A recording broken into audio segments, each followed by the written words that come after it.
My son sold the house and kicked me out in the middle of a blinding snowstorm. He thought I had nothing left. I walked away without saying a word. But the next morning, his phone would not stop ringing. And when he found out the truth, it was already too late. Before I continue this story, let me know where you are watching from in the comments below. Hit like and subscribe if you have ever had to walk away from toxic family members to protect your peace, and let us dive into exactly how I made them pay. I am Clarence Montgomery, though everyone in the city calls me Clay. I am 72 years old, and for 35 years I served as the Director of City Zoning for the City of Chicago. I navigated the most brutal, corrupt, and cutthroat political landscapes in the country. But to my son Darius and his wife Vanessa, I was just a relic. I always wore a faded, heavy puffer jacket and drove a beat-up, rusted Chevy truck. I never flashed my money. I let them think I was just a tired old black man surviving on a modest city pension, a man who was quietly fading away into irrelevance. They thought I was a burden. They were dead wrong. It was a freezing Tuesday evening in late January. A Category 3 blizzard was actively ripping through Chicago, burying the streets in heavy, blinding snow. The wind blowing off Lake Michigan was howling, dropping the wind chill down to negative 15 degrees, the kind of cold that seeps into your bones and makes it hard to breathe. I was standing on the front porch of the house I bought 40 years ago, watching the heavy oak front door swing violently open. My daughter-in-law Vanessa stood in the doorway, blocking the heat from inside. She was 33 years old, a white woman who owned a high-end boutique wellness spa in the city. She lived her entire life, completely wrapped in a bubble of unearned entitlement, and she always looked at me like I was a stain on her expensive hardwood floors. She did not say hello. She did not ask if I was freezing. She just heaved two heavy black plastic garbage bags out onto the snow-covered porch. They landed at my feet with a dull, heavy thud. The plastic ripped open, slightly exposing my winter boots, a few of my old sweaters, and the framed photograph of my late wife, Beatrice. "You need to leave, Clay," Vanessa said. Her voice was just as sharp and cold as the winter wind. We sold the house. The closing was finalized this afternoon. A cash buyer made an incredible offer that we simply could not refuse, and we have to hand over the keys completely vacant by tomorrow morning. So grab your garbage and go. Her words hit me much harder than the freezing storm. We sold the house. This was a 4-bedroom brick colonial in Hyde Park. My wife Beatrice and I bought this house 4 decades ago when the banks barely wanted to approve a mortgage for a young black couple. We poured our blood, our sweat, and our tears into this foundation. Beatrice planted the oak tree in the front yard. We raised Darius inside these walls. Beatrice took her last breath in the master bedroom upstairs 4 years ago. Every single corner of this property held the ghost of the woman I loved more than life itself. But legally, in the cold eyes of the law, Vanessa was right. 2 years ago, Darius had come to me with a thick folder full of legal documents. He played the role of the concerned, highly educated son perfectly. He sat at my kitchen table and told me that estate taxes and probate courts were going to completely wipe out my legacy when I passed away. He begged me to transfer the deed of the house into his name to protect the asset. I trusted him. I signed the paperwork because a father is supposed to trust his only child. I thought I was securing his future. I had no idea I was signing my own eviction notice. I looked past Vanessa, peering into the warm, brightly lit hallway of my own home. Darius was standing there. He is 36 years old, a man who always wanted the fast track to wealth, but never wanted to put in the grueling hours to actually earn it. He was standing in the warmth of the foyer with his hands shoved deep into the pockets of his expensive cashmere cardigan. He would not make eye contact with me. He just stared down at the floor, perfectly content to let his wife do the dirty work. "Say something, Darius," I said. My voice was incredibly low and remarkably steady, cutting right through the howling wind. "You are throwing your 72-year-old father out into a Category 3 blizzard. At least look me in the eye and tell me why." Darius finally stepped forward, moving slowly past his wife, but he still refused to meet my gaze. He reached into his pocket and pulled out a single crumpled $100 bill. He reached his hand out into the freezing cold and shoved the money toward my chest. "Just take a taxi to a motel downtown," Dad Darius muttered. His voice was trembling with pathetic, undeniable cowardice. "Vanessa is under a lot of stress right now. Her wellness spa is drowning in operational debt. The venture capital investors are breathing down her neck. We need the liquid cash from this property sale to save her business and clear our personal loans. You have your city pension. You can figure something out. But we need you out tonight so the professional cleaning crew can come in at dawn. I have a question for Mark. I looked down at the $100 bill shaking in his hand. $100. That was the exact value my only son placed on my survival. He was willing to let me freeze to death on the icy streets of Chicago so his entitled wife could pay off her failing luxury business. He had stolen my home, desecrated his mother's memory, and now he was tossing me a scrap of paper like I was a beggar panhandling at a red light. Vanessa crossed her arms over her chest, shivering slightly in the doorway, clearly annoyed that I had not disappeared yet. "Just take the money and leave, Clay," she snapped impatiently, rolling her eyes. "Do not make a scene. You are not on the deed anymore. If you refuse to step off my property, I will not hesitate to call the police and have you forcefully removed for trespassing. I am not going to let you ruin our financial future just because you are too stubborn to move into an assisted living facility where you belong." I stood there on the frozen porch. The snow was blowing violently around us, catching in my gray beard and covering the shoulders of my old jacket. Any other father might have screamed.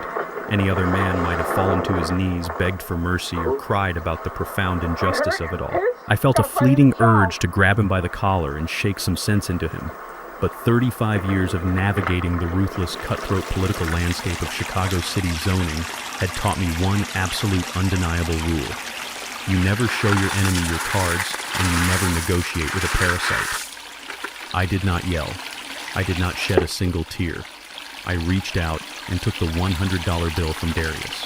I looked at the green paper for a brief second.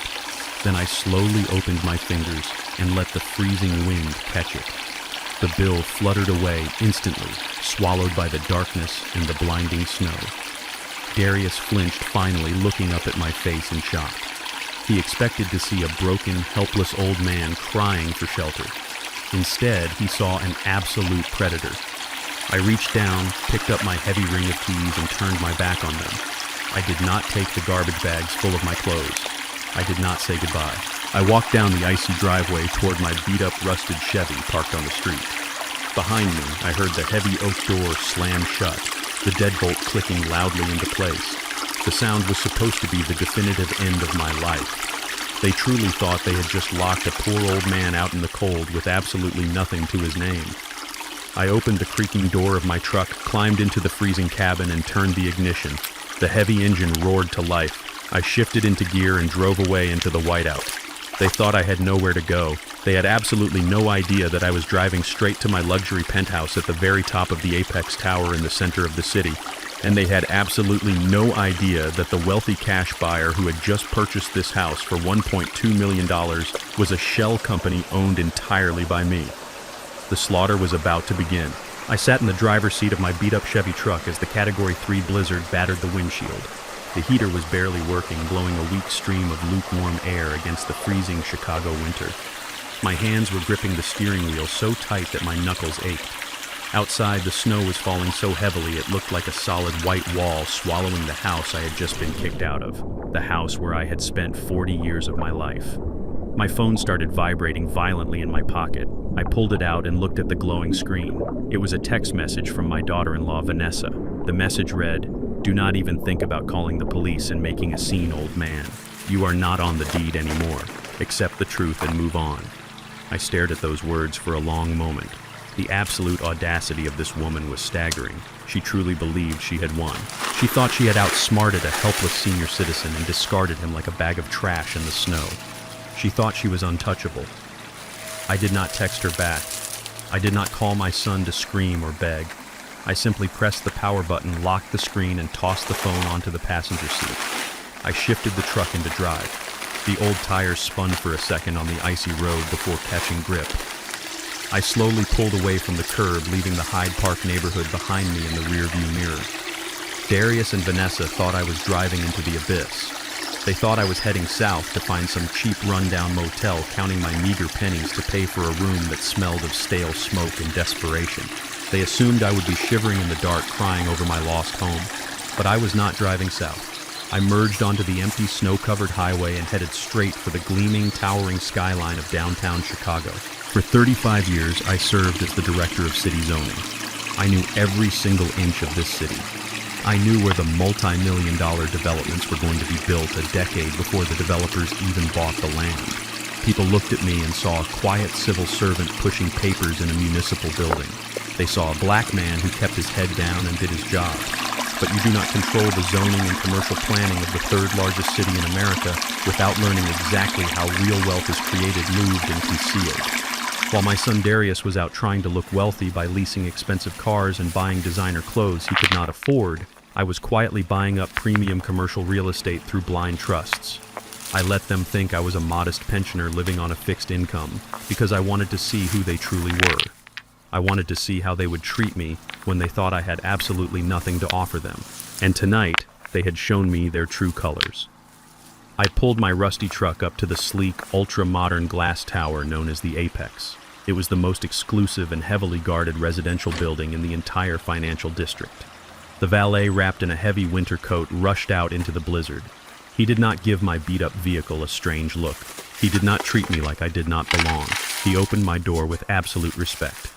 "Good evening, Mr. Montgomery," he said politely over the howling wind. "Terrible weather out there tonight, sir." "Thank you, David," I replied, handing him a crisp $50 bill. "Keep the heater running for a bit." I walked through the revolving glass doors and stepped into the massive, pristine marble lobby. The warmth of the building enveloped me instantly. The concierge gave me a respectful nod as I walked past the main elevator banks. I approached a single unmarked steel door at the end of the corridor, the private lift.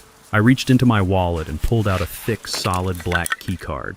I swiped it against the hidden scanner. The heavy steel doors glided open silently. I stepped inside and the elevator shot up past 60 floors, bypassing everyone else, taking me straight to the crown jewel of the entire building, the penthouse. The doors opened into a sprawling 6,000 square foot sanctuary of glass, steel, and imported dark wood. The floor-to-ceiling windows offered a breathtaking panoramic view of the blizzard burying the city below.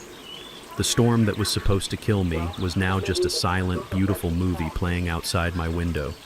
I took off my snowy puffer jacket and laid it over an expensive Italian leather sofa. I walked straight down the long, gallery-style hallway and entered my master's study. The room was lined with thick books, architectural blueprints, and financial ledgers. I moved a heavy bronze sculpture on the bookshelf, revealing a biometric scanner hidden in the wall. I pressed my thumb against the glowing green glass. A hidden steel safe clicked heavily and swung open. Inside that safe were not just stacks of emergency cash. There were property deeds, trust fund portfolios, holding company documents. It was the physical proof of my true life's work. I reached inside and pulled out a thick, freshly printed legal folder. It was the real estate closing documents for the house in Hyde Park. The very house I had just been evicted from 2 hours ago. Vanessa had gloated to my face on the front porch. She had bragged about a wealthy cash buyer making an incredible above-market offer they simply could not refuse. $1.2 million paid in full with a wire transfer scheduled to clear first thing tomorrow morning. She needed that money desperately to save her failing wellness spa and pay off the mountain of debt she and my son had secretly accumulated. I opened the folder and flipped to the final page. I looked at the buyer signature line. The purchasing entity was listed as Blue Oak LLC. Blue Oak LLC. It was named after the massive oak tree my late wife Beatrice had planted in the front yard of that exact house 40 years ago on the very day we moved in. I am the sole proprietor, president, and controlling shareholder of Blue Oak LLC. I bought my own house. I was the wealthy, mysterious cash buyer who had bailed them out of their financial ruin. They were so incredibly desperate to get their hands on $1 million that they never bothered to have their lawyers thoroughly investigate the shell company making the offer. They saw the zeros on the contract, they saw the promise of immediate cash, and they blindly signed away the deed. They thought they were selling my legacy to a faceless corporation. They had no idea they were handing the keys directly back to me. I walked over to my personal bar and poured myself a glass of neat bourbon. I stood by the massive glass window, taking a slow sip as the amber liquid warmed my chest. I looked down at the frozen, chaotic streets of Chicago. Tomorrow morning, Darius and Vanessa were expecting a life-changing wire transfer to hit their bank account. They thought they had won the ultimate prize. They thought they had successfully discarded a useless old man, wiped their hands clean of their responsibilities, and walked away rich. They were probably celebrating right now, drinking expensive wine and packing their bags. But I control the wire transfer, I control the shell company, and I control the private banking institution that holds the escrow account. I placed my glass down on the mahogany desk. The sadness of losing my son was officially gone, replaced by a cold, calculating precision. They wanted to play a game of ruthless survival. They wanted to throw me to the wolves, but they forgot that I spent 3 decades swimming with the biggest sharks in this city. The hunt was officially on. I was going to let them wake up tomorrow morning. I was going to let them taste the absolute euphoric peak of victory, and then I was going to drag them down to the bottom of the ocean. The morning sun broke through the heavy gray clouds over Chicago, casting a bright, blinding light across the snow-covered city. The Category 3 blizzard had finally passed, leaving the streets buried under 2 feet of solid white ice. But inside my luxury penthouse at the top of the Apex Tower, it was warm, quiet, and perfectly still. I woke up at 7 in the morning. I did not feel the aches and pains of a 72-year-old man who had been thrown out into the freezing cold. I felt invigorated. I felt like a man who was about to watch his enemies walk directly into a perfectly designed trap. I walked into my sprawling kitchen, poured myself a cup of rich black coffee, and carried it into my master study. I sat down at my heavy mahogany desk and opened my encrypted laptop. It was 7:45 in the morning, the exact time the massive wire transfer from my shell company, Blue Oak LLC, was scheduled to hit my son's joint bank account. I closed my eyes for a moment and pictured the scene playing out in the house they had stolen from me. I could imagine Darius and his arrogant wife Vanessa waking up with smug smiles on their faces. They had survived the storm. They had kicked the useless old man to the curb, and now they were waiting for their grand prize. I could see Vanessa sitting at the kitchen table in her expensive silk robe, drinking her imported matcha tea, frantically refreshing the banking app on her phone every 10 seconds. She was desperate. She was drowning in debt from her high-end wellness spa, and her private equity investors were threatening to seize everything she owned if she did not make a massive payment by 3 o'clock this afternoon. At exactly 8 o'clock, the digital transaction cleared on my screen. $1,200,000 moved out of my corporate holding account and landed directly into their primary checking account. For exactly 3 minutes, my son and his wife were millionaires. For exactly 3 minutes, they felt like they were the smartest, most untouchable people in the city of Chicago. They felt absolutely invincible, but they did not know about the invisible tripwire I had attached to that money. You see, when you operate multi-million-dollar shell companies and spend 35 years working in city zoning and commercial planning, you do not just use regular retail banking. You have direct lines to the fraud detection departments of major financial institutions. I had not just wired them the money, I had flagged the entire transaction through my legal team as a high-risk real estate anomaly involving potential elder exploitation. But I took it one step further. Before the sun even came up, I had my ruthless attorney Julian Reed file a suspicious activity report with the Internal Revenue Service and the FBI White-Collar Crime Division. The red flag we raised was massive. A sudden 7-figure cash influx tied to a property previously owned by an elderly man who was abruptly and suspiciously removed from the premises the night before. The American banking system did exactly what it was programmed to do when it smells federal fraud. It slammed the steel doors shut. I picked up the sleek silver phone on my desk and dialed Julian. He answered on the first ring. He had a contact inside the bank's branch management network. Julian put me on speakerphone so we could monitor the fallout in real time. "They are trying to move the money right now, Clay," Julian said, his voice laced with a cold professional amusement. Darius just initiated a wire transfer to a private equity group to pay off his wife's business debt. I took a slow sip of my hot coffee. "Let it bounce, Julian," I said quietly. In their kitchen in Hyde Park, Darius hit the confirm button on his banking app. He expected to see a green success checkmark. He expected to breathe a massive sigh of relief. Instead, his phone screen flashed a violent bright red. Error code 404. Account frozen pending federal review. Action restricted by the Internal Revenue Service and the Federal Bureau of Investigation. I could almost feel the blood draining from my son's face all the way from my penthouse, the smug, arrogant smile melting into pure, unadulterated terror. He tried the transfer again. Denied. He tried to move just $100 to his savings account to see if it was a glitch. Denied. He was completely locked out of his entire financial life. My phone buzzed again. It was a forwarded audio feed from the bank manager's office. Darius was calling the branch, and he was completely losing his mind. What do you mean my account is frozen? Darius yelled over the phone. His voice was cracking, high-pitched, and completely stripped of the tough guy act he had put on for me last night on the freezing porch. I just received a legitimate real estate payment. I sold a house. I need to wire those funds right this second. Release the hold. The branch manager, following strict federal protocols, replied with a cold, robotic tone. Sir, I cannot override a federal freeze. Your account has been flagged for highly suspicious financial activity and potential title fraud. The IRS and the FBI have placed a hard lock on all your assets until a full, comprehensive investigation is conducted. In the background of that phone call, I heard a sound that was pure music to my ears. It was Vanessa. She was screaming. She was not just crying, she was shrieking like a cornered animal, realizing the trap had just snapped shut on its leg. What do you mean we cannot touch the money? Darius, Vanessa shrieked, her voice echoing shrilly over the phone line. The deadline for my spa investors is at 3 o'clock this afternoon. If we do not wire them that payment today, they are going to seize the business. They are going to take the spa. They are going to take our cars. They are going to take everything. Fix this right now. Fix this right now. Darius begged the bank manager, completely ignoring his wife's hysterical breakdown. You do not understand. If I do not move this money today, we are completely ruined. You have to let the transfer go through. I will bring the deed to the bank. I will bring the closing documents. I will bring whatever you want. Just unlock the account. I am sorry, sir, the manager said, not sounding sorry at all. If you try to access these funds digitally again, or if you attempt to circumvent this freeze in any way, I am legally obligated to contact federal authorities to have you detained.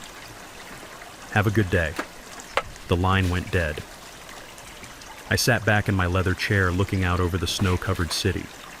The storm outside had settled, but the hurricane inside my son's house had just made devastating landfall. They had the money. It was right there on their screen, teasing them. $1.2 million. But they could not touch a single penny. It was like dying of thirst while staring through soundproof glass at an ocean of fresh water. Vanessa was screaming about her creditors. She was blaming Darius. She was throwing things across the kitchen. The luxurious, untouchable life she thought she had secured by throwing a 72-year-old man into a blizzard was crumbling around her in real time. They were completely paralyzed by fear and financial ruin. And the absolute best part was that they still had absolutely no idea that I was the one pulling the strings. They thought it was just terrible luck. They thought it was an overzealous banking system glitching at the worst possible moment. They thought they just needed to go down to the bank and clear up a simple misunderstanding. I finished my coffee and placed the mug neatly on my desk. I walked over to my expansive closet and pulled out a tailored charcoal suit and a heavy wool overcoat. My work for the morning was not done. Letting them panic in their kitchen was just the appetizer. Now it was time to force them out into the open. It was time for them to walk into that bank, desperate and sweating, and discover the real horrifying reason the federal government was suddenly so interested in the house they stole from me. I checked my gold pocket watch. The bank opened in 30 minutes. I was going to be parked right across the street watching the main entrance. I wanted a front row seat to their destruction. I sat in the back of a blacked-out luxury SUV parked directly across the street from the downtown branch of the First National Bank. The engine idled silently, keeping the cabin perfectly warm against the freezing Chicago morning. Through the heavily tinted windows, I had a front row seat to the greatest show on earth, the destruction of my son. At exactly 9:15, a sleek silver Range Rover careened around the corner, sliding slightly on the slush-covered pavement. It hopped the curb and parked illegally in a loading zone. Darius and Vanessa practically fell out of the vehicle. They did not look like the smug, entitled couple who had tossed me out into a blizzard the night before. Darius was not wearing his expensive cashmere coat. He had thrown on a wrinkled jacket. Vanessa was wearing sweatpants and a messy bun. Panic does not care about your aesthetic. They sprinted across the icy sidewalk, slipping and stumbling, desperate to get through the heavy glass doors of the bank. They thought they were walking in to demand an apology from a teller and unlock their money. They had no idea they were walking straight into a federal interrogation. I picked up my phone. My lawyer, Julian Reed, was already on the line. Julian is an apex predator in a $3,000 suit, and he has high-level contacts in every major financial institution in the city. He had arranged for the branch manager, a strict, no-nonsense man named Mr. Sterling, to handle my son personally. Julian had a live audio feed of the meeting patched directly through to my phone, perfectly legal under the bank internal fraud investigation protocols. I pressed the phone to my ear, leaned back against the plush leather seat, and listened to the rats enter the maze. I heard the heavy door of the manager office click shut. Then Vanessa's voice pierced the audio feed. It was shrill, desperate, and dripping with her usual toxic entitlement. She demanded that Mr. Sterling release the hold on their account immediately. She barked that they had a massive commercial payment due at 3 o'clock and that the money was legally theirs. She claimed they just sold a house, had the closing documents, and that the bank system made a mistake that was about to cost her entire business. Darius chimed in, trying to sound authoritative but failing miserably. He told the manager they did not want to make a scene, but they would call their lawyers if the issue was not resolved in the next 5 minutes. He ordered him to just authorize the wire transfer. The silence from Mr. Sterling was absolute perfection. I could picture him sitting behind his mahogany desk looking at them with the detached clinical expression of a surgeon about to amputate an infected limb. When he finally spoke, his voice was chillingly calm. He told them there was no system mistake. He highly recommended they call their lawyers because they were going to need them very soon. I heard Darius swallow hard, asking what that was supposed to mean, as his fake bravado instantly evaporated. Mr. Sterling stated flatly that their account was not frozen because of a technical glitch. It was frozen by the Federal Fraud Division. He explained that the $1.2 million wire transfer they received this morning had been flagged for catastrophic irregularities regarding the chain of title on the property they just sold. Vanessa scoffed loudly, calling it ridiculous. She argued that Darius' father transferred the deed to him 2 years ago, and that they had the quitclaim deed notarized and filed with the county, making it completely legal. I smiled in the darkness of my SUV. This was the exact moment I had been waiting for. This was the trap I had set 2 years ago when Darius first brought me those papers. Mr. Sterling continued, his tone dropping to a lethal whisper. He told them the bank had reviewed the quitclaim deed. He noted that the deed transferred ownership of the property located in Hyde Park from Clarence Montgomery and Beatrice Montgomery over to Darius Montgomery. He pointed out that the document was dated and signed exactly 24 months ago, featuring 3 signatures.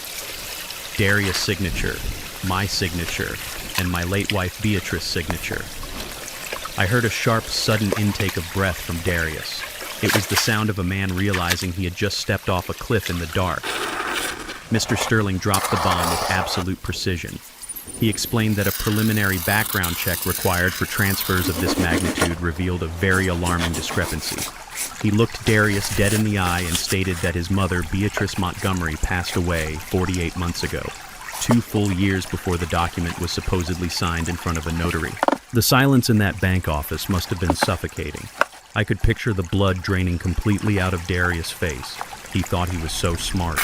When he pressured me to sign that deed 2 years ago, he knew the house was originally in both my name and my late wife's name. To bypass the lengthy probate process and avoid paying the estate taxes he was so terrified of, he took a shortcut. He simply forged his dead mother's signature on the legal transfer documents. He paid off a shady notary to stamp it, thinking nobody would ever look closely at a simple family transfer. He thought the system was too slow and too stupid to catch him.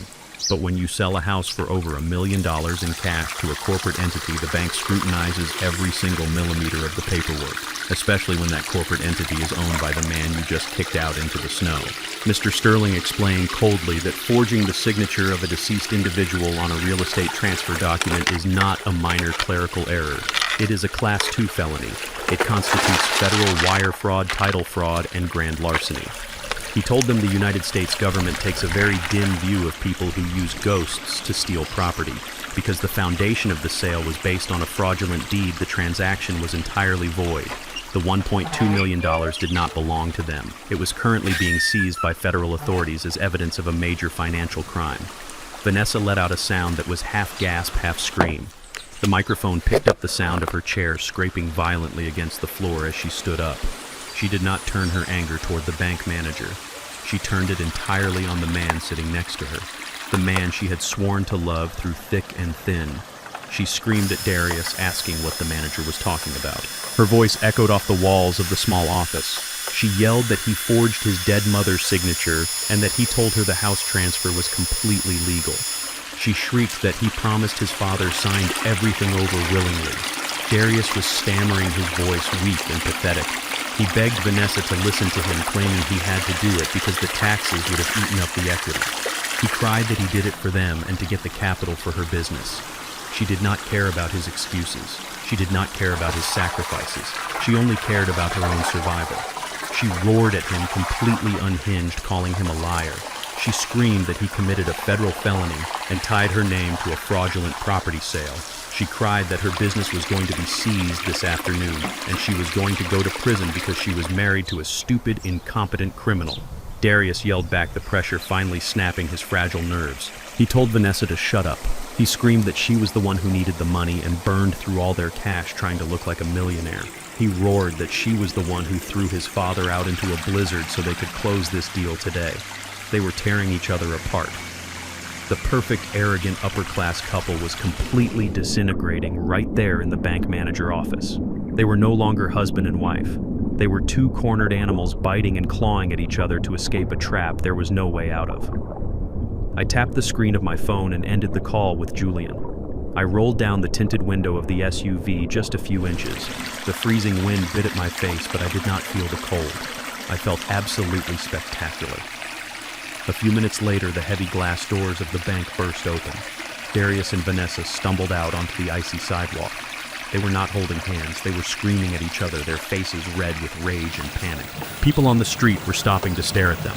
Vanessa shoved Darius hard in the chest, pointing a trembling finger in his face before storming off toward their illegally parked Range Rover, leaving him standing alone in the slush.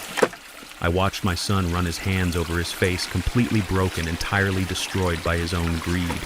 I let a slow, cold smile spread across my face. I rolled the window back up and signaled my driver to pull away. They had lost the money. They had lost their marriage. And the absolute best part was they had not even seen the worst of it yet. It did not take long for Vanessa to play her final desperate card. When you back a narcissist into a corner and strip away their money, they do not self-reflect. They do not apologize. They immediately construct a narrative where they are the absolute victim. By Wednesday morning, she realized the money was truly gone, and her business was on the brink of total collapse. So she resorted to the oldest, most predictable weapon in her arsenal.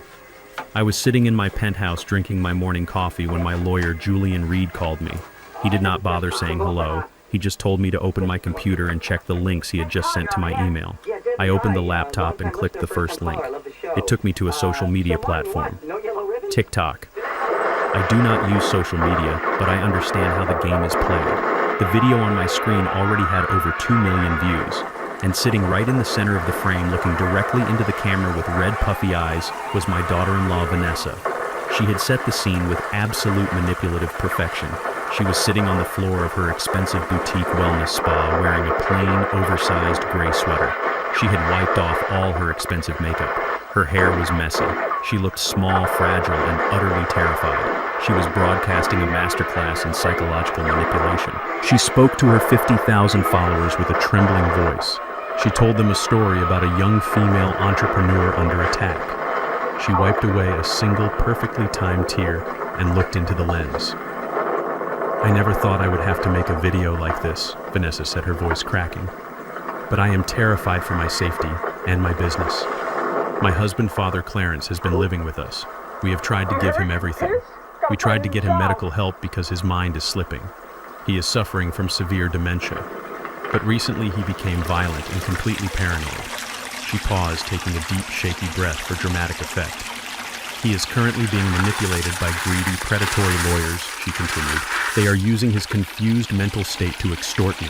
They froze our family bank accounts. They are trying to steal the wellness spa that I built with my own 2 hands. He cornered us at the bank yesterday and threatened us. I am just a young woman trying to run a small business, and I am so scared of what this angry, unpredictable man might do next to me or my family. I sat in the silence of my penthouse and watched this 33-year-old white woman weaponize her tears against a 72-year-old black man. She knew exactly what she was doing. She knew the dark history of this country. She knew the stereotypes. She knew that society is hardwired to fiercely protect a crying, fragile white woman and to instantly fear an angry, unpredictable black man. She was painting me as a violent, deranged threat to cover up the fact that her husband had forged a federal document. She did not stop there. The second link Julian sent me was from LinkedIn, the professional networking site. Vanessa had posted a similar video there, but tailored for a corporate audience. She wrote a long caption about being a female founder facing vicious legal extortion from a toxic family member. She claimed her business was under siege by malicious lawsuits and begged the Atlanta business community to stand with her against elder financial abuse. She was trying to turn my stolen money into a feminist crusade. The consequences were immediate and absolutely vicious. The comment section under her videos was an absolute war zone. Thousands of strangers were calling for my arrest. People were telling her to get a restraining order. They were calling me a monster, a parasite, and an abuser. The digital mob had been unleashed. They did not know I was a millionaire. They did not know I was a former city zoning director. They only knew my name, and they thought I was a crazy, violent old man ruining a young woman's dream. People began leaving hundreds of fake one-star reviews on local business pages, mistakenly associating me with random companies.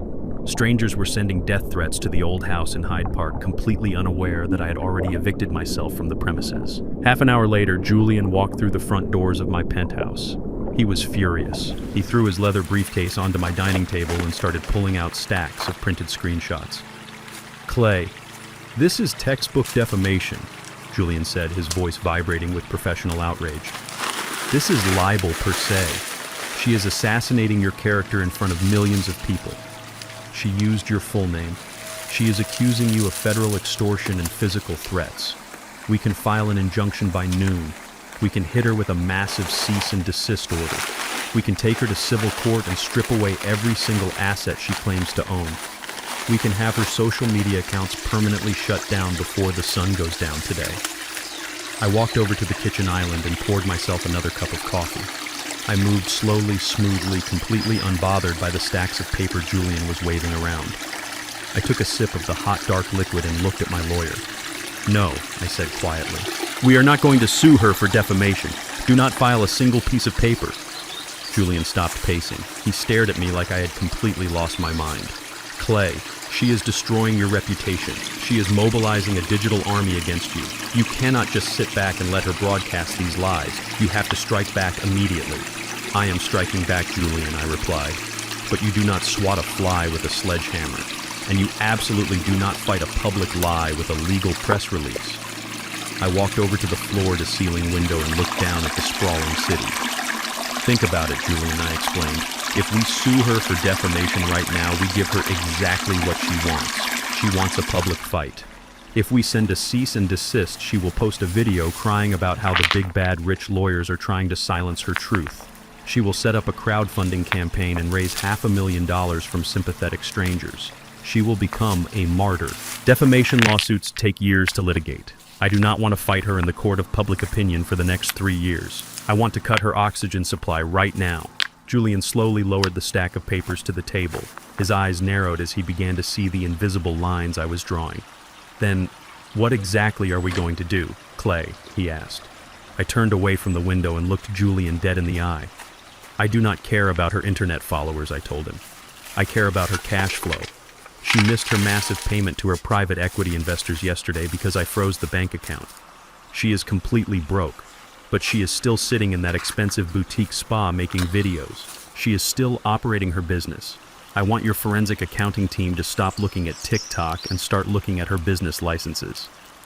I walked over to the table and tapped my finger against the polished wood.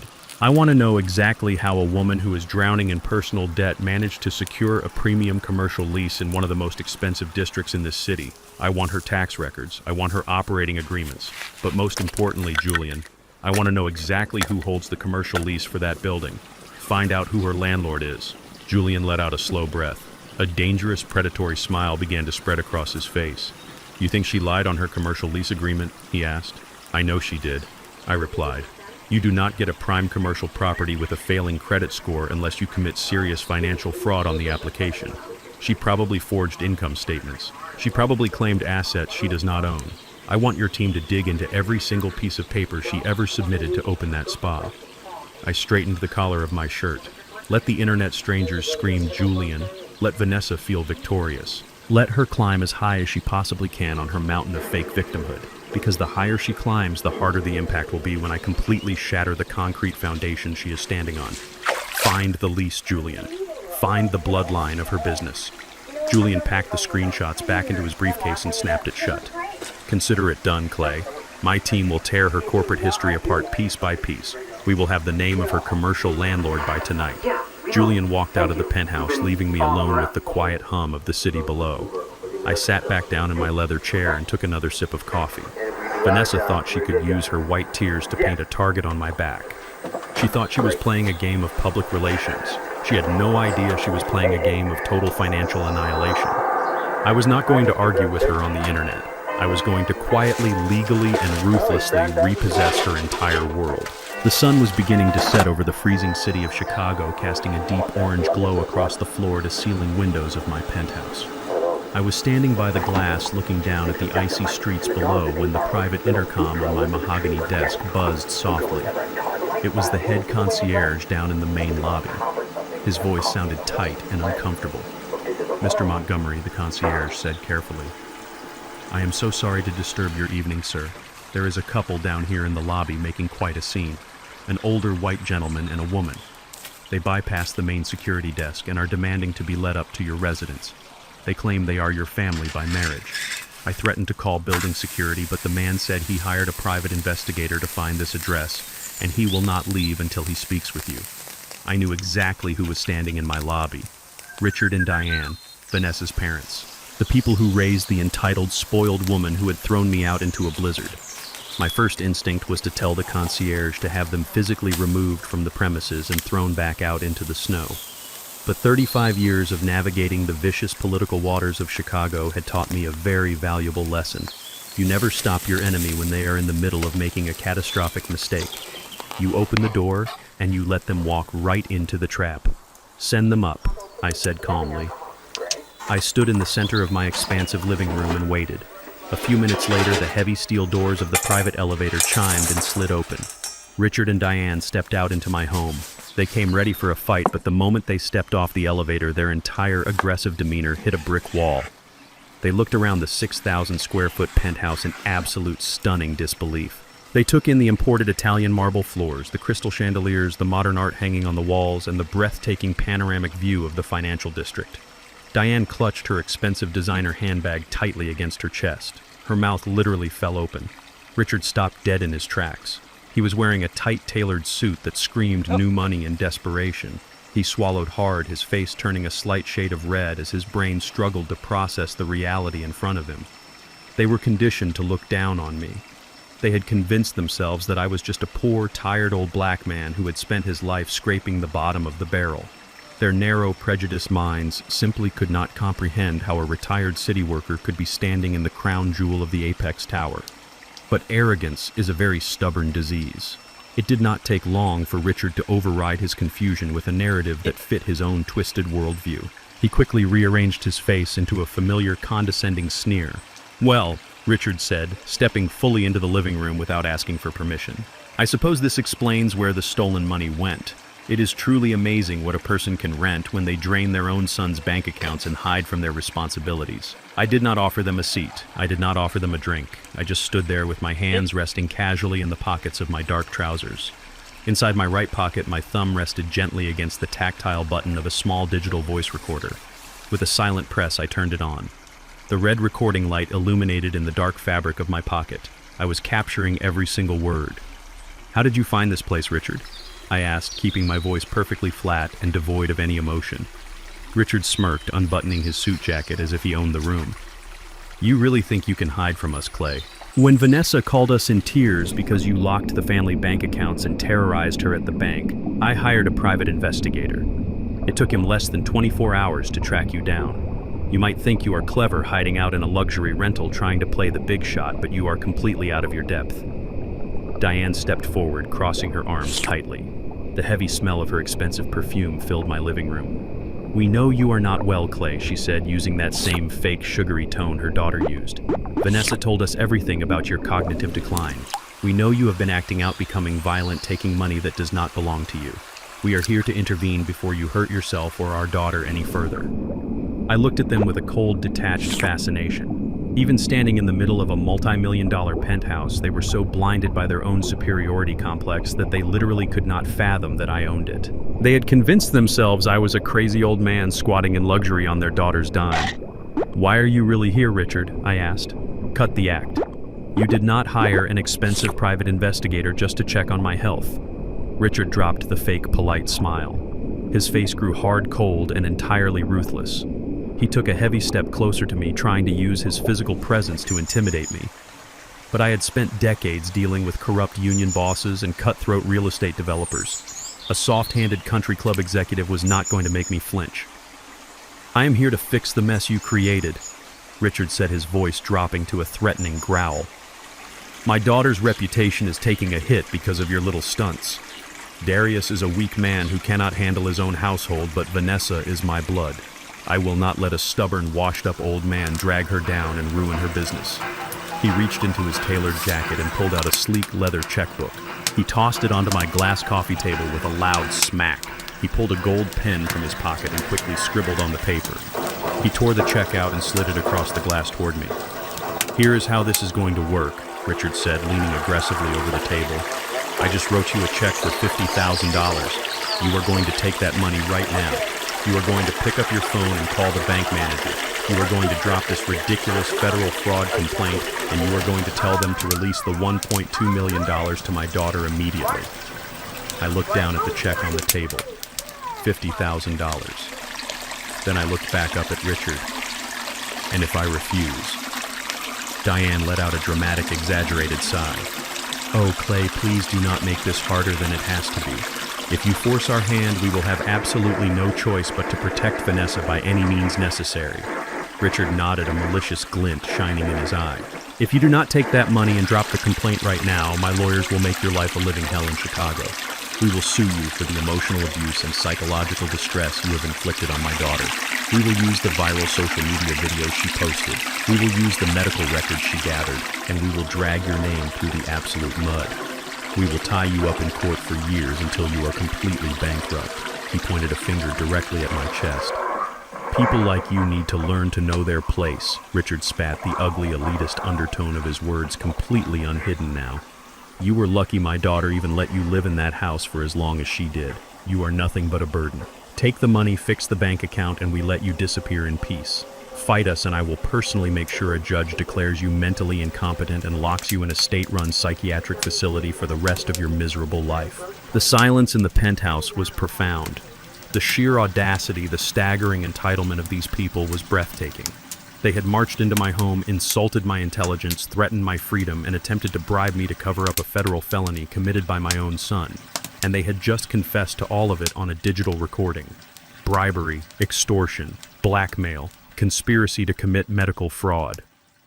My thumb brushed against the stop button on the recorder inside my pocket, securing the file. I had everything I needed. They had just delivered the final nail for their own coffins on a silver platter. I looked at Richard. I looked at Diane. I did not scream. I did not raise my voice or throw them out by their collars. I simply smiled. It was a cold, empty smile that did not reach my eyes. I walked over to the glass coffee table. I looked at the $50,000 check. I placed my index finger on the crisp paper and slowly, deliberately pushed it back across the glass until it rested right in front of Richard. Richard's face turned purple with rage. "Are you deaf, old man?" he shouted, dropping the polite facade entirely. "Did you not hear a single word I just said? I will destroy you. I will take everything you have." I looked Richard dead in the eye. My voice was dangerously quiet, cutting through his shouting like a razor blade. "Do what you think is right, Richard," I said casually. "The door is behind you." Diane gasped, grabbing her husband's arm in panic. "Richard, let us go. He has completely lost his mind. There is no talking to him. He is totally delusional." I stepped aside and gestured toward the private elevator. "You know the way out," I told them. "And I suggest you tell your daughter to enjoy her fake wellness spa while she still can, because the weather in Chicago is about to change very drastically." Richard glared at me, his chest heaving with anger. He snatched the check off the table and shoved it into his pocket. "You are going to regret this, Clay. You are going to die with absolutely nothing." He turned around and stormed into the elevator with Diane close behind him. The steel doors slid shut, hiding their furious faces from my sight. I stood alone in the quiet penthouse. I pulled the digital recorder out of my pocket and looked at the glowing red screen. I had let them walk away feeling powerful. I let them believe they were the predators and I was just cornered prey. But they had absolutely no idea that they had just handed me a loaded gun.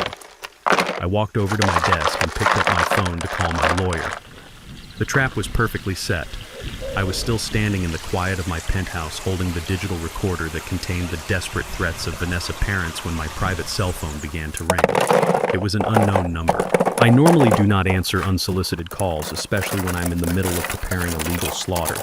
But something in my gut, that instinct forged over 35 years of navigating Chicago cutthroat zoning department, told me to pick it up. I answered the phone without saying my name. A woman voice came through the speaker. She sounded nervous, her breath hitching slightly, but there was an underlying current of absolute determination in her tone. She asked if she was speaking to Clarence Montgomery. She said I did not know her, but she knew exactly who I was, and more importantly, she knew exactly what my daughter-in-law was hiding. I asked her for her name. She told me her name was Kendra. She was a 31-year-old black woman who worked as the general manager of Vanessa high-end boutique wellness spa. She told me she had seen the viral video Vanessa posted online crying about a violent, deranged father-in-law. Kendra said she knew it was a complete fabrication because she knew the real reason Vanessa was panicking in her office behind closed doors. She said she had something I needed to see, something that would put Vanessa and my son away for a very long time. I did not hesitate. I told her to meet me in 30 minutes at a 24-hour diner on the south side of the city, a place far away from the glittering lights of the financial district and the arrogant eyes of the buckhead elites. I put on my old puffer jacket, leaving the luxury suit behind. I drove my rusted Chevy truck through the freezing snow-lined streets of Chicago. When I walked into the diner, it was nearly empty. The smell of cheap coffee and fried grease hung in the air. I spotted her immediately sitting in a back booth. Kendra looked exhausted. She had dark circles under her eyes, and her posture carried the heavy weight of a woman who was constantly overworked and fundamentally disrespected. I slid into the booth across from her. I ordered 2 black coffees from the waitress and waited for Kendra to speak. She looked at me, studying my face, perhaps expecting the crazed, senile old man her boss had described to the world. Instead, she saw a man who was perfectly calm, perfectly lucid, and entirely ready to listen. Kendra wrapped her hands around her warm coffee mug and began to talk. She told me what it was really like working for a woman like Vanessa. She described the daily microaggressions, the condescending tone, the way Vanessa treated her like the hired help, despite the fact that Kendra held a master's degree in business administration. Vanessa was the face of the spa. She took the photos, drank the champagne, and accepted the praise. But Kendra was the one who actually ran the operations, managed the staff, and balanced the books. Kendra said Vanessa thought she was just a glorified receptionist. She thought Kendra was too ignorant to understand the financial spreadsheets she was ordered to file. But Kendra saw everything, and when she saw the video of Vanessa weaponizing her white tears against an elderly black man, knowing the devastating consequences that kind of lie carries in this country, Kendra decided she had finally seen enough. She reached into her oversized tote bag and pulled out a thick, heavy manila envelope. She slid it across the sticky diner table toward me. I kept backups of everything Mr. Montgomery, Kendra said, her voice dropping to a serious, calculated whisper.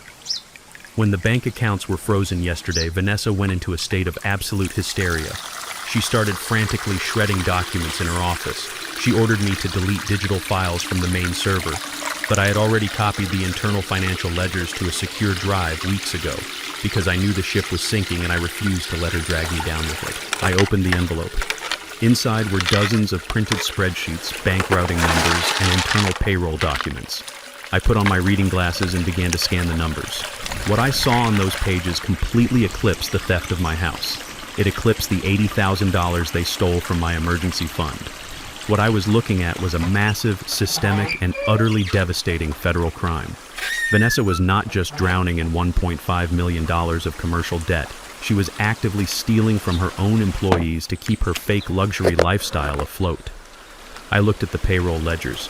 Vanessa had been deducting federal income taxes, state taxes, and Social Security contributions from the paychecks of her entire staff, including the massage therapists, the cleaners, and the trainers. But she was not submitting that money to the Internal Revenue Service. She was illegally pocketing their tax withholdings and funneling the cash straight into her own personal accounts. She was using the hard-earned money of working-class people to pay for her designer clothes, her expensive dinners, and her leased Range Rover. But it did not stop there. I flipped to the next page. There were records of hundreds of fake client memberships, phantom customers paying thousands of dollars in cash every month. It was textbook money laundering. They were trying to wash dirty money through the spa to inflate their revenue and trick their investors into giving them more time. My eyes moved to the bottom of the financial authorization forms. I needed to see who was officially signing off on these fraudulent transactions. There, printed clearly in black ink, was the signature of the registered chief financial officer of the wellness spa, Darius Montgomery, my son. I stared at his signature, and the air in my lungs turned to ash. Up until this very moment, a small, foolish, microscopic part of my soul wanted to believe that Darius was just a weak man. I wanted to believe he was just a coward who had been completely manipulated and bullied by a toxic, greedy wife. I wanted to believe he was just making terrible choices out of desperation to keep his marriage intact. But this document proved otherwise. You do not accidentally set up phantom LLCs to launder money. You do not accidentally steal the tax withholdings of your minimum wage employees. Darius was not a victim of his wife's ambition. He was a willing, active, and malicious co-conspirator. He was the architect of the fraud. He was a thief. And worse than that, he was stealing from the working class. He was stealing from people who lived paycheck to paycheck, people who trusted their employer, people who would end up owing thousands of dollars to the IRS and potentially face financial ruin because my son decided he needed a luxury lifestyle he did not earn. I remembered the 35 years I spent working for the city. I remembered the men and women I worked alongside, people who broke their backs for a modest pension. I remembered my late wife Beatrice, who worked 2 jobs just so we could afford our first mortgage. We taught Darius the value of an honest dollar. We taught him to respect the labor of others, and he had taken those lessons, spat on them, and became the exact kind of parasite I had spent my entire life fighting against. The last remaining thread of paternal love tying me to my son snapped. It did not break with a loud noise. It just dissolved into a cold, clinical void. The man who forged these documents was not my blood. He was a criminal who needed to be completely eradicated from society. I closed the folder and looked up at Kendra.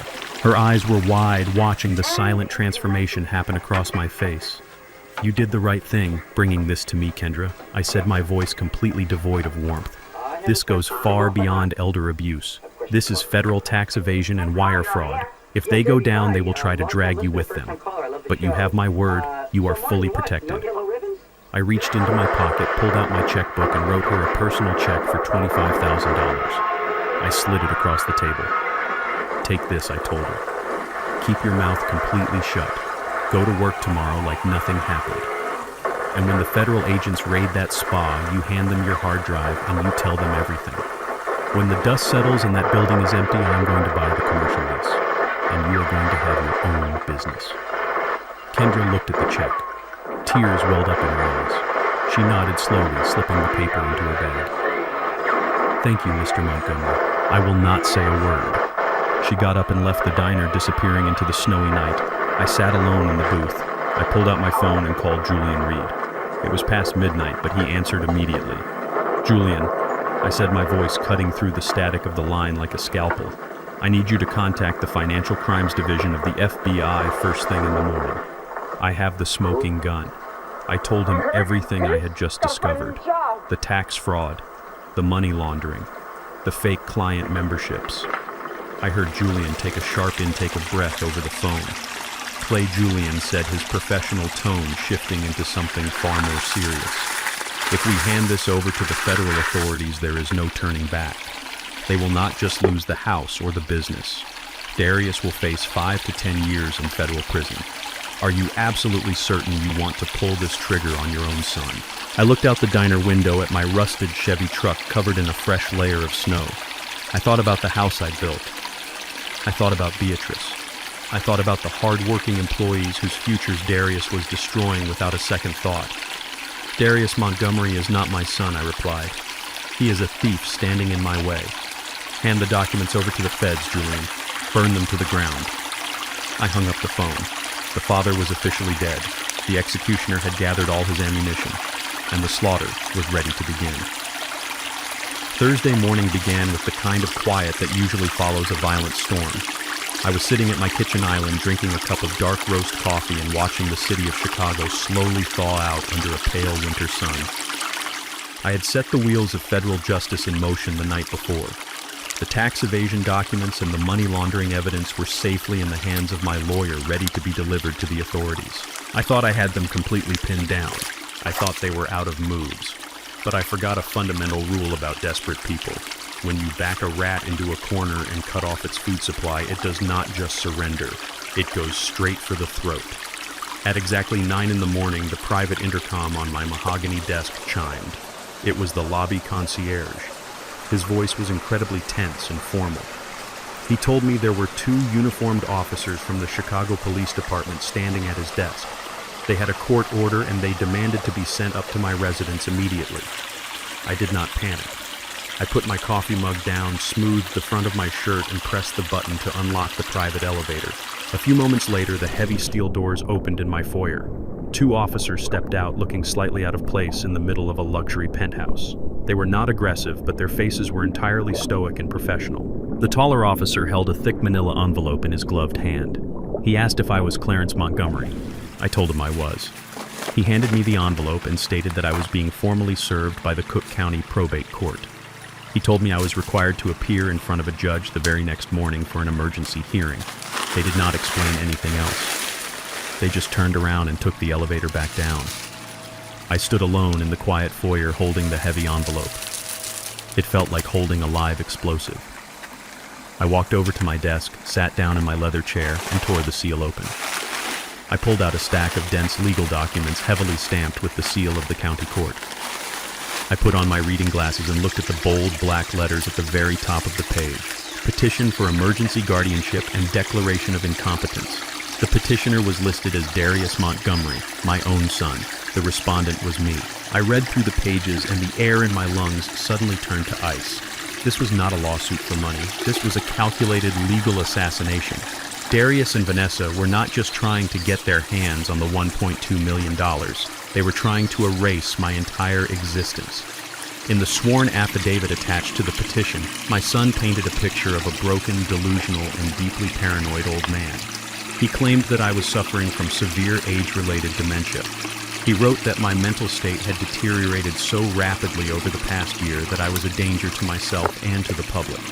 He cited my sudden disappearance into the blizzard as proof of my erratic behavior, conveniently leaving out the part where his wife threw my clothes out the front door and told me to leave. He claimed that I was experiencing paranoid delusions about my finances, which led me to irrationally freeze the family bank accounts. He even referenced the viral videos Vanessa posted online using the fake outrage of her internet followers as evidence that I was terrorizing a young female business owner. But the absolute darkest part of the document was their ultimate goal.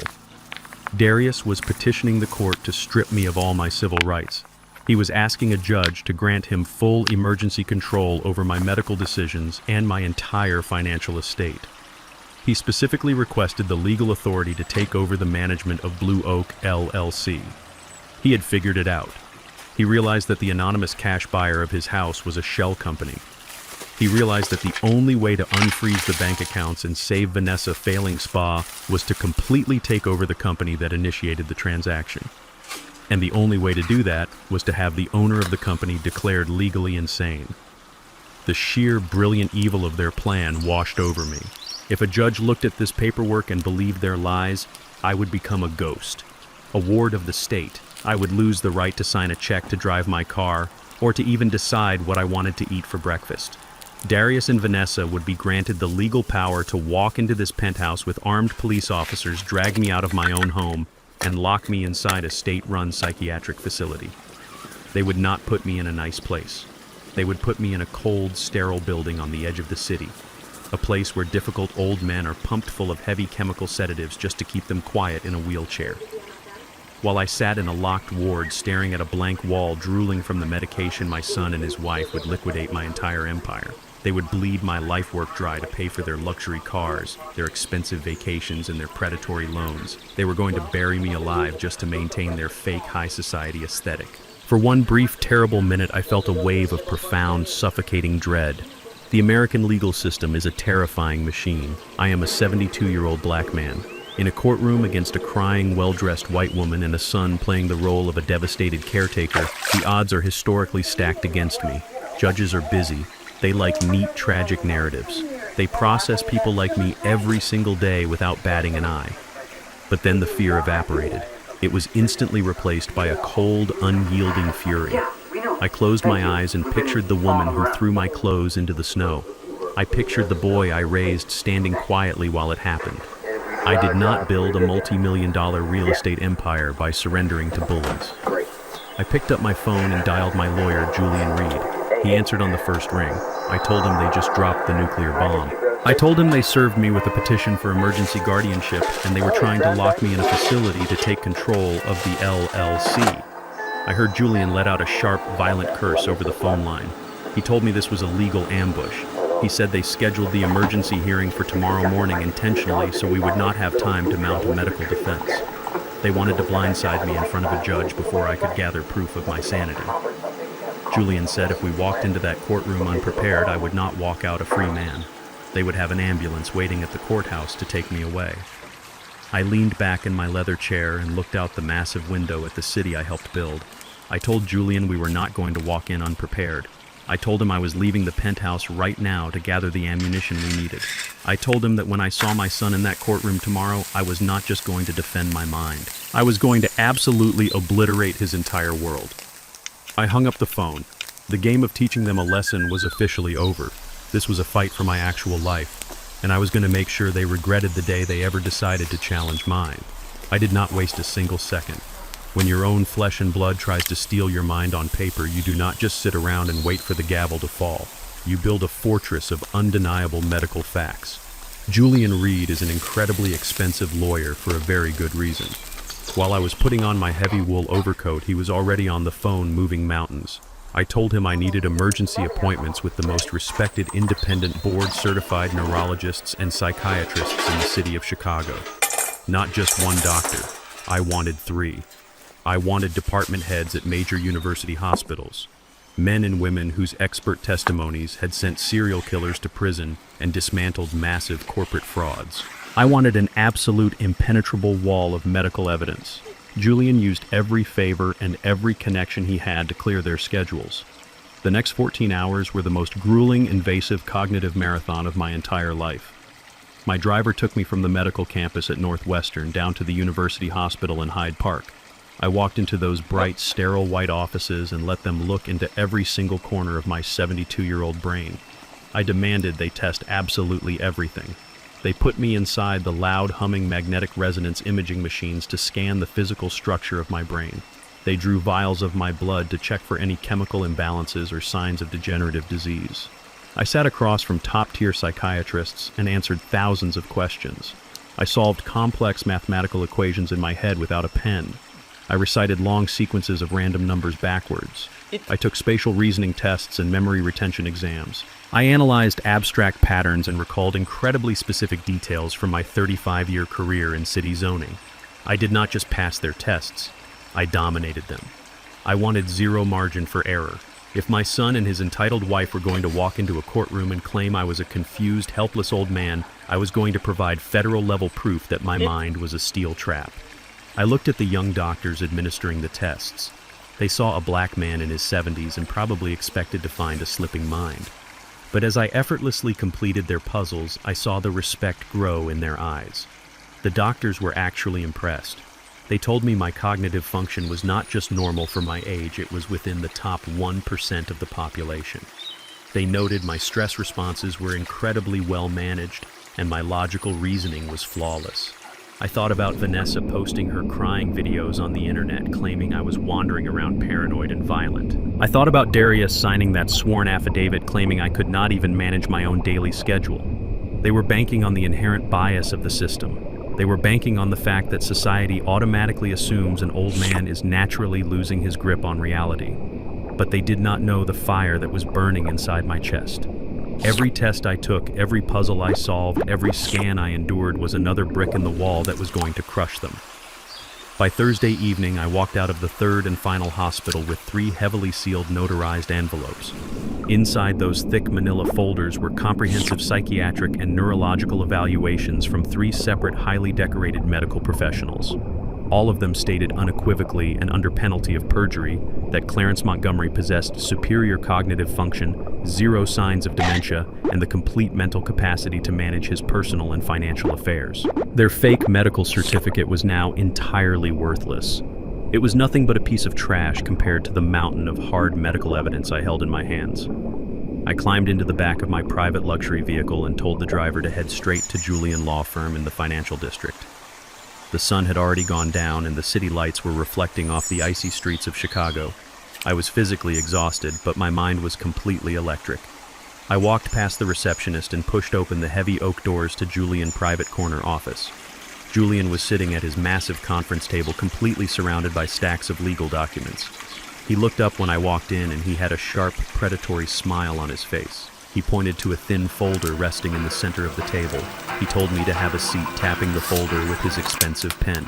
He said his private investigators had just finished digging into the medical certificate Darius attached to his court petition. He said they found the doctor who signed the affidavit claiming I was suffering from advanced dementia. His name was Dr. Gregory Mercer, and he operated out of a cheap strip mall clinic on the edge of the city.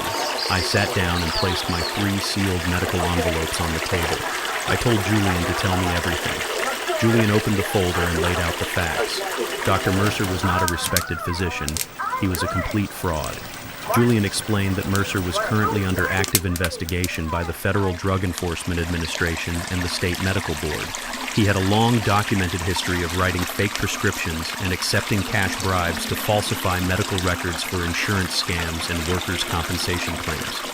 Darius and Vanessa did not just find a doctor who made a simple misdiagnosis. They found a corrupt, desperate man, and they paid him under the table to fabricate a medical condition out of thin air just to steal my company and unfreeze their bank accounts. I stared at the criminal background report of the corrupt doctor. The sheer magnitude of their desperation was almost laughable. My son, the boy who grew up in a warm, loving home built by his mother, Beatrice, had sunk so incredibly low that he was buying fake medical documents from a strip mall criminal just to save his wife's pathetic business. Julian leaned forward, resting his elbows on the polished wood table. His voice was full of aggressive energy. He told me we could file an emergency motion right now. We could submit this background check to the judge tonight. We could have their entire petition thrown out before the sun even comes up tomorrow. He said we could have Darius and that fake doctor arrested for conspiracy and perjury immediately. I looked down at my rough, calloused hands. The hands that had poured concrete and signed zoning permits for 35 years. I let out a low, quiet hum. I told Julian no. My voice was dangerously calm.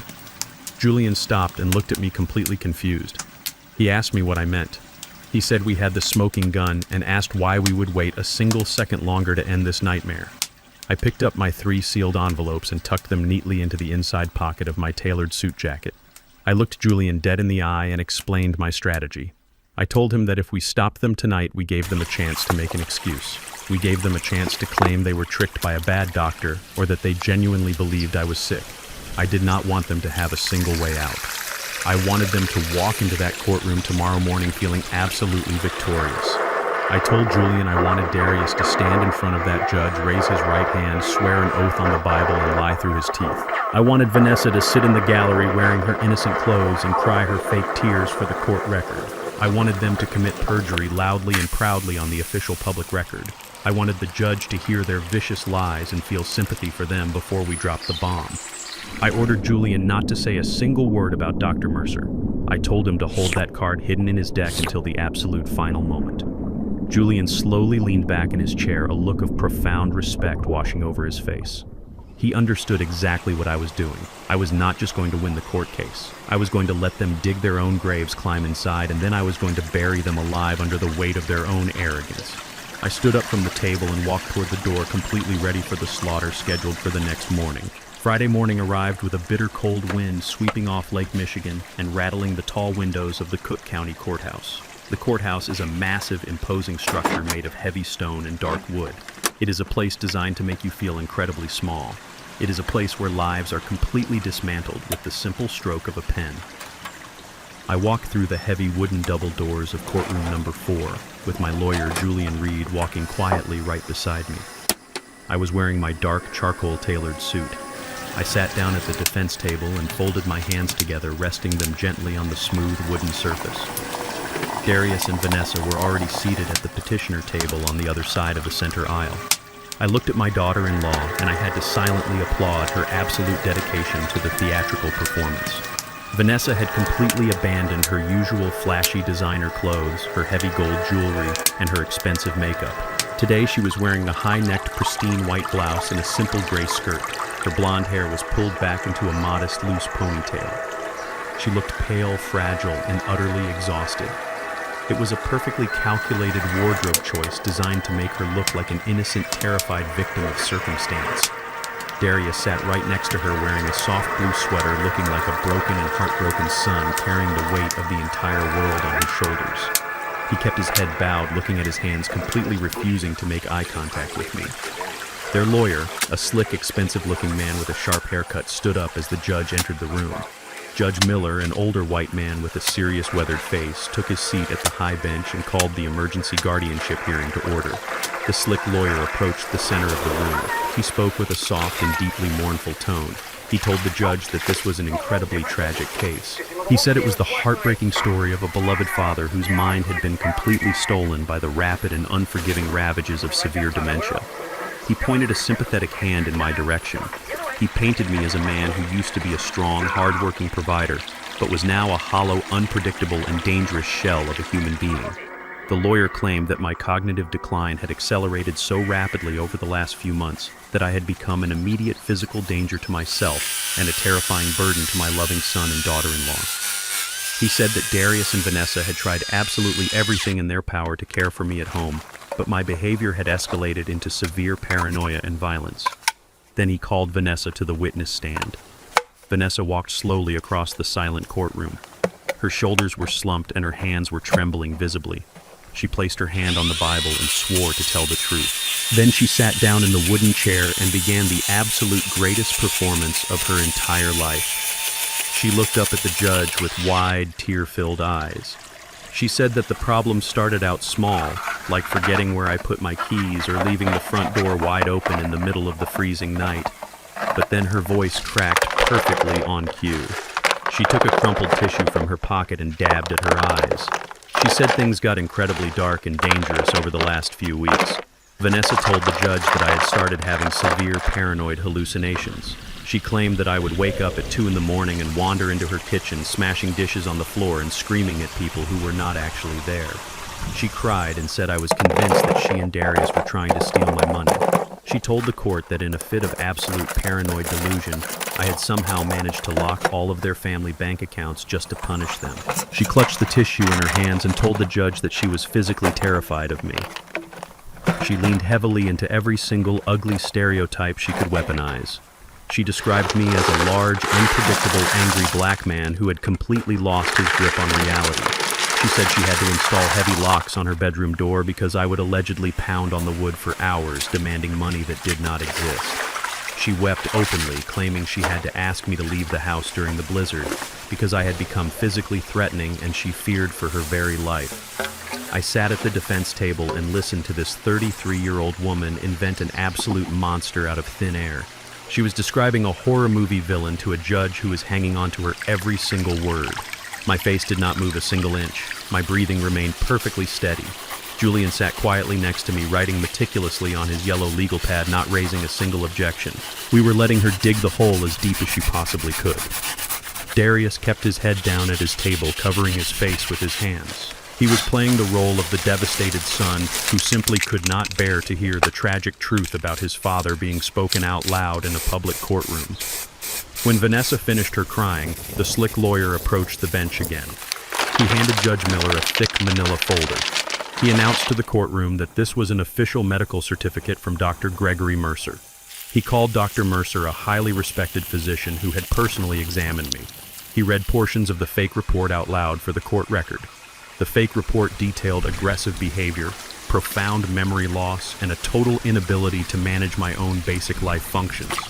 The lawyer stated that Dr. Mercer had diagnosed me with acute paranoia, and advanced cognitive decline. He looked directly at the judge and stated that for my own safety and the safety of the general public, I needed to be instantly remanded to a secure psychiatric memory care facility. He argued that if I was allowed to walk out of the courthouse today, I would likely wander into traffic or severely injure a member of my own family. He specifically requested that Darius be granted immediate emergency control over my finances and my holding company Blue Oak LLC to protect my assets from my own destructive behavior. Judge Miller looked down at the paperwork and nodded slowly. A look of deep, profound sympathy washed over his face. He looked at Vanessa and offered her a comforting, gentle smile. The trap was closing flawlessly around me. The atmosphere in the courtroom was incredibly heavy and suffocating. Anyone sitting in the wooden benches of the gallery would look at me and see a tragic, broken menace who needed to be locked away behind heavy steel doors for the public good. The narrative was perfectly constructed. The evidence seemed entirely overwhelming. The grieving daughter-in-law, the heartbroken son, the official medical diagnosis. The slick lawyer rested his case. He turned to the judge and pleaded with the court to grant immediate emergency guardianship to Darius Montgomery. He said that delaying this decision would result in a catastrophic and unavoidable tragedy.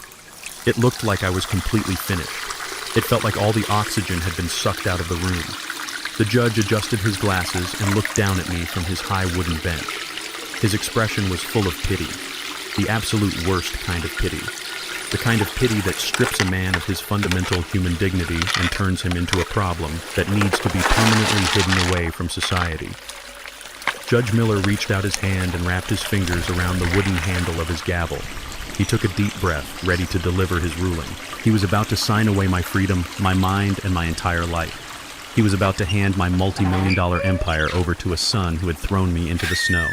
I turned my head slightly and looked at Julian. Julian looked back at me. He did not look worried. He did not look intimidated. He looked like a man holding a lit match over an ocean of gasoline. The theatrical performance was officially over. It was time to burn their entire world to the ground. Judge Miller's hand hovered in the air. His fingers were wrapped tightly around the wooden handle of the gavel. He opened his mouth to deliver the final ruling that would strip away my freedom and hand my life over to my son. But before the wood could strike the sounding block, Julian Reed stood up. He did not rush. He buttoned the center button of his expensive tailored suit jacket. He picked up a thick stack of folders from our defense table and walked calmly to the center of the courtroom. "Your Honor," Julian began, his voice echoing clearly and powerfully across the large, silent room. "What we have just witnessed from the petitioners is indeed a profound tragedy. But the tragedy is not my client declining mental state. The absolute tragedy is the staggering level of greed, perjury, and elder abuse sitting right across this aisle." The slick opposing lawyer jumped to his feet immediately, shouting an objection. He claimed Julian was making baseless, inflammatory attacks against a grieving family. Judge Miller raised his hand and ordered the lawyer to sit down. He looked down at Julian, his eyes narrowing slightly. He warned my lawyer that he better have substantial, undeniable proof to back up those incredibly heavy accusations. Julian smiled. It was a cold, sharp, predatory smile. He approached the bench and handed Judge Miller 3 heavily sealed, notarized envelopes. "Your Honor," Julian said, his voice dripping with professional confidence, "the petitioners have presented a single highly questionable medical certificate from a doctor who operates out of a cheap strip mall clinic. In response, I present to this court 3 comprehensive independent psychiatric and neurological evaluations.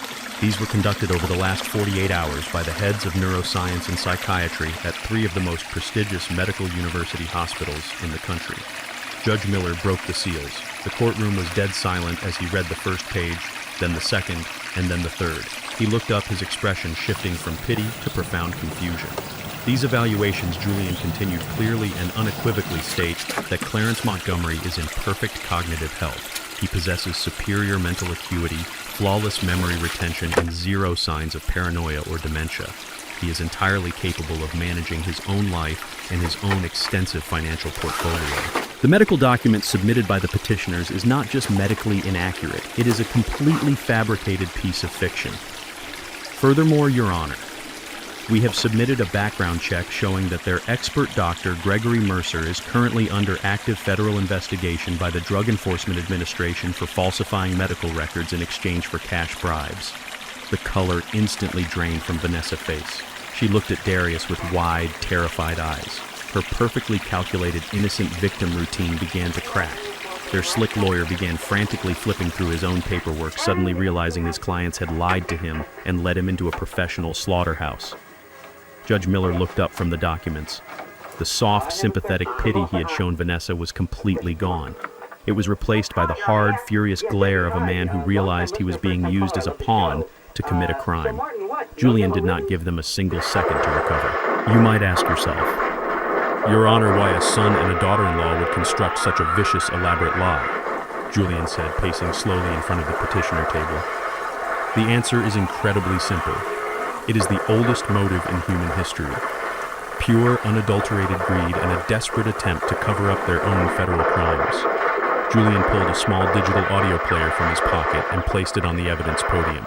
He requested permission to enter the audio recordings into the official court record, noting that Illinois law permits the admission of evidence when a crime of extortion is being committed.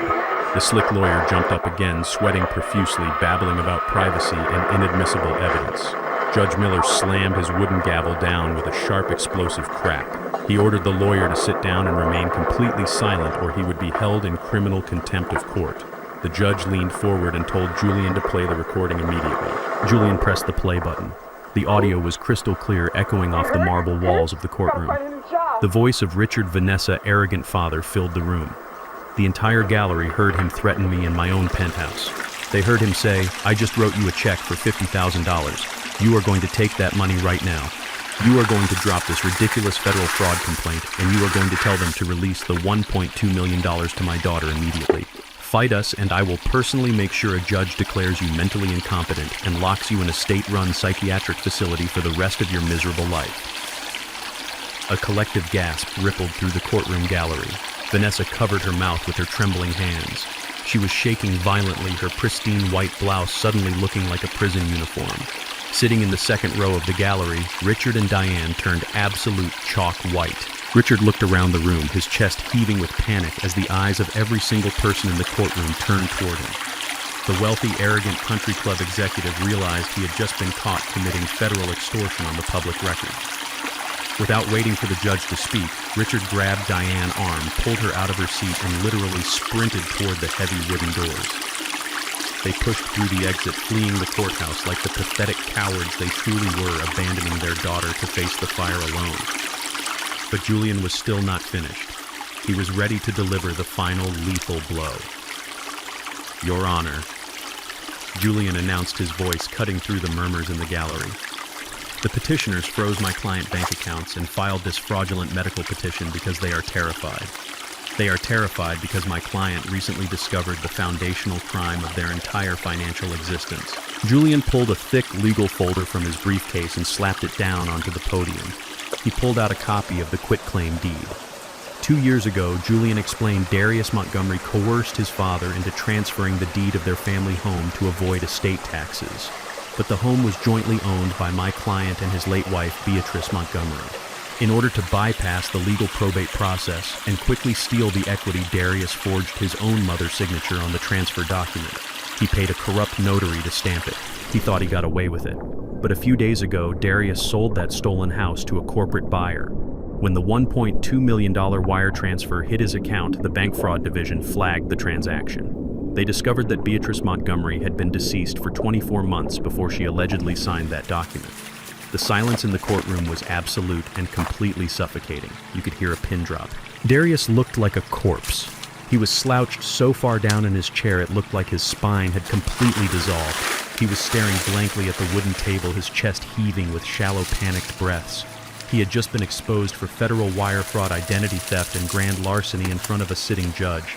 Vanessa was no longer pretending to cry. She was staring at Darius with a look of pure, unmasked horror. The flawless, innocent victim routine had been entirely incinerated. Everyone in that room saw exactly what they were, a pair of ruthless, manipulative parasites who were willing to destroy an innocent man's life to pay off their luxury debts. Their slick lawyer was already packing his briefcase. He knew his career was in severe jeopardy just for representing them. He completely distanced himself from his client, sliding his chair away from Darius, as if the man were suddenly highly contagious. Judge Miller sat at the high bench, his face practically vibrating with absolute rage. He looked down at Darius and Vanessa with a disgust so profound it was palpable in the air. In my 30 years sitting on this bench, Judge Miller said, his voice trembling with furious authority, I have never witnessed a more vile, calculated, and deeply disturbing abuse of the judicial system. You came into my courtroom, you swore an oath on a Bible, and you attempted to use the power of the state to kidnap, drug, and rob an innocent elder. You attempted to use me as your personal executioner to cover up your own financial crimes. Judge Miller slammed his gavel down so hard it echoed like a gunshot. This petition for emergency guardianship is immediately and permanently dismissed with extreme prejudice, the judge roared. But he was not finished. He pointed a stern, shaking finger directly at Darius. I am formally referring this matter to the State Attorney General and the Federal Bureau of Investigation. Right this second. The judge continued, his voice echoing like thunder. I am ordering the United States Marshals to initiate an immediate criminal investigation into Darius Montgomery and Vanessa Montgomery for perjury, conspiracy to commit fraud, elder abuse, and the forgery of federal real estate documents. You will not leave this building without speaking to federal agents. Darius buried his face in his hands and let out a loud, agonizing sob. It was not a fake sob this time. It was the sound of a man realizing his entire life was completely over. He was going to prison. Vanessa stared blankly ahead, completely paralyzed by the catastrophic reality of her situation. I stood up from the defense table. I buttoned my tailored suit jacket. I did not look at my son. I did not look at his wife. They were ghosts to me now, nothing but a bad memory left behind in the dirt. Julian patted me on the shoulder, a look of profound respect on his face. I walked down the center aisle of the courtroom. The people in the gallery parted for me, watching me with awe and absolute silence. I pushed open the heavy wooden doors and stepped out into the bright, echoing hallway of the courthouse. I took a deep breath of the cool air. The legal ambush was destroyed. My freedom was secured. But the war was not entirely over yet. Tomorrow was the grand charity gala for Vanessa Spa, and tomorrow I was going to deliver the final devastating blow in front of her entire high society world. You would think that standing in a federal courtroom listening to a judge order a criminal investigation into your entire life would be the absolute end of the road. You would think the sheer terror of facing the United States Marshals would make a person surrender. But you cannot underestimate the absolute blinding delusion of an entitled narcissist. After the devastating hearing on Friday morning, Darius and Vanessa were detained in a holding room at the courthouse. They were aggressively questioned by federal agents for 4 grueling hours. But the federal government does not move at the speed of a television drama. They build airtight, methodical cases.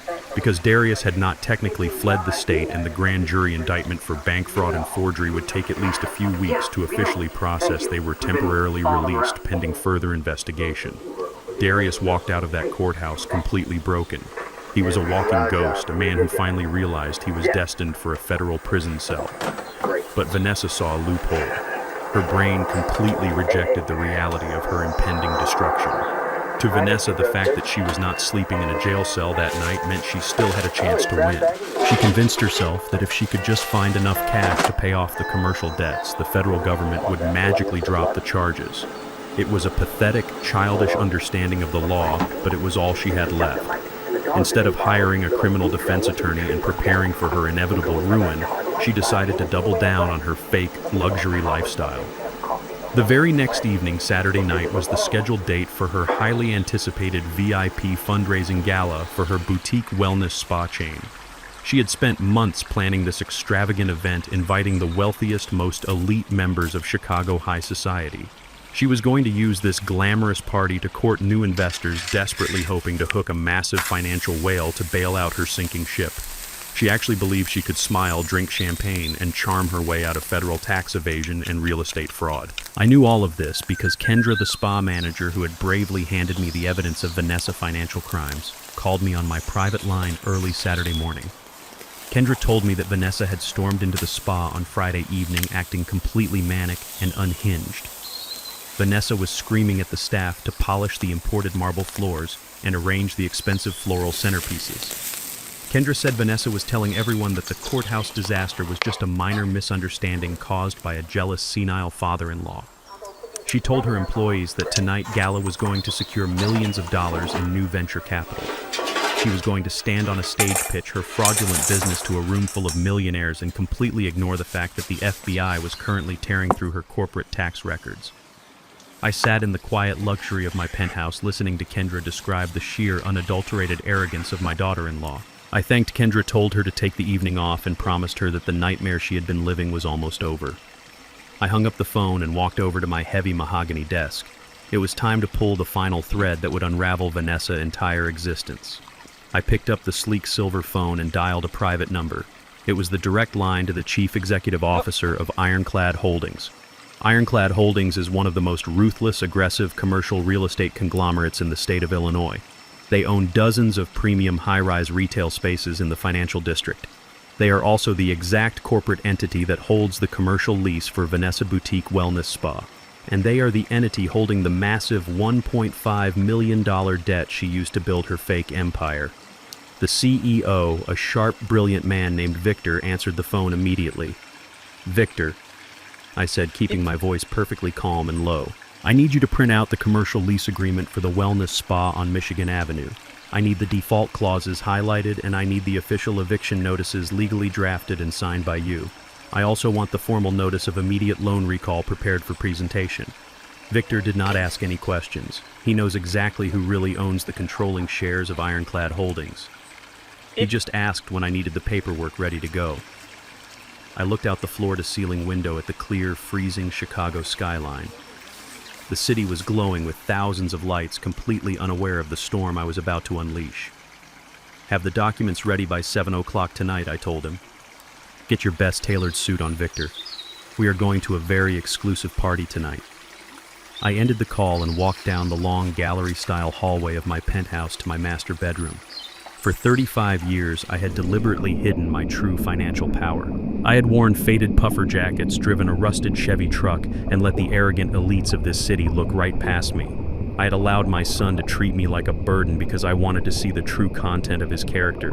I had given them every opportunity to be decent human beings. I had tested their hearts, and they had failed in the most spectacular, cruel way possible. The tired, quiet man in the faded jacket was gone. He died the night they threw him out into a Category 3 blizzard and handed him a crumpled $100 bill. I opened the heavy glass doors of my expansive wardrobe. I bypassed the casual clothes and reached for the garments I reserved for absolute corporate warfare. I pulled out a bespoke midnight blue Tom Ford suit.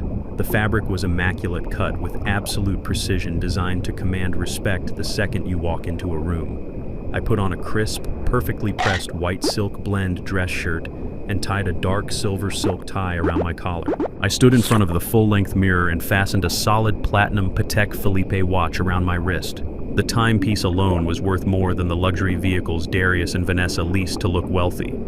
I slipped my feet into polished black Italian leather Oxfords that shone like dark glass. I looked at my reflection in the quiet room. The slumping posture of a defeated old man was entirely gone. I stood tall, my shoulders broad and square. The years of hard labor and quiet observation had hardened into something unbreakable. I looked exactly like what I was, a kingmaker, a hidden titan of Chicago commercial real estate, a man who could end a multi-million-dollar business with a single quiet phone call. Tonight, Vanessa was expecting to dazzle the elites. She was expecting to secure her future and save her fraudulent empire with cheap champagne and fake smiles. She thought she had outsmarted the law, outsmarted her husband, and outsmarted me. I walked out of my bedroom and headed for the private elevator. I was going to walk right through her front doors.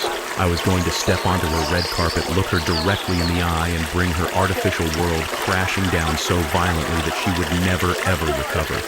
The time for hiding was over. The predator was stepping out into the light. The freezing wind whipping off Lake Michigan did nothing to cool the fire burning inside my chest. My private driver pulled the heavy black luxury sedan up to the curb on Michigan Avenue. The street outside Vanessa Boutique Wellness Spa was lined with expensive imported sports cars and massive luxury SUVs. Valets in thick winter coats were running back and forth, opening doors for the wealthy elites of Chicago high society. Tonight was the grand VIP fundraising gala. The event Vanessa desperately hoped would save her from the federal prison cell waiting for her. I sat in the back of the spacious vehicle looking through the tinted glass. Next to me sat Victor, the Chief Executive Officer of Ironclad Holdings. He was holding a sleek black leather portfolio resting on his lap. Inside that portfolio were the legal documents that were about to end my daughter-in-law's entire existence. Victor looked at me and gave a single firm nod. It was time. The driver opened my door. I stepped out onto the icy pavement. I was not wearing the faded, heavy puffer jacket they were used to seeing. I was wearing a bespoke midnight blue Tom Ford suit tailored to absolute perfection. The fabric was immaculate and heavy, insulating me against the biting cold. My posture was perfectly straight. I did not look like the tired 72-year-old black man they threw into a blizzard just 4 days ago. I looked like the chairman of the board. I looked like the man who owned the very street they were parking on. We walked up to the grand glass entrance of the spa.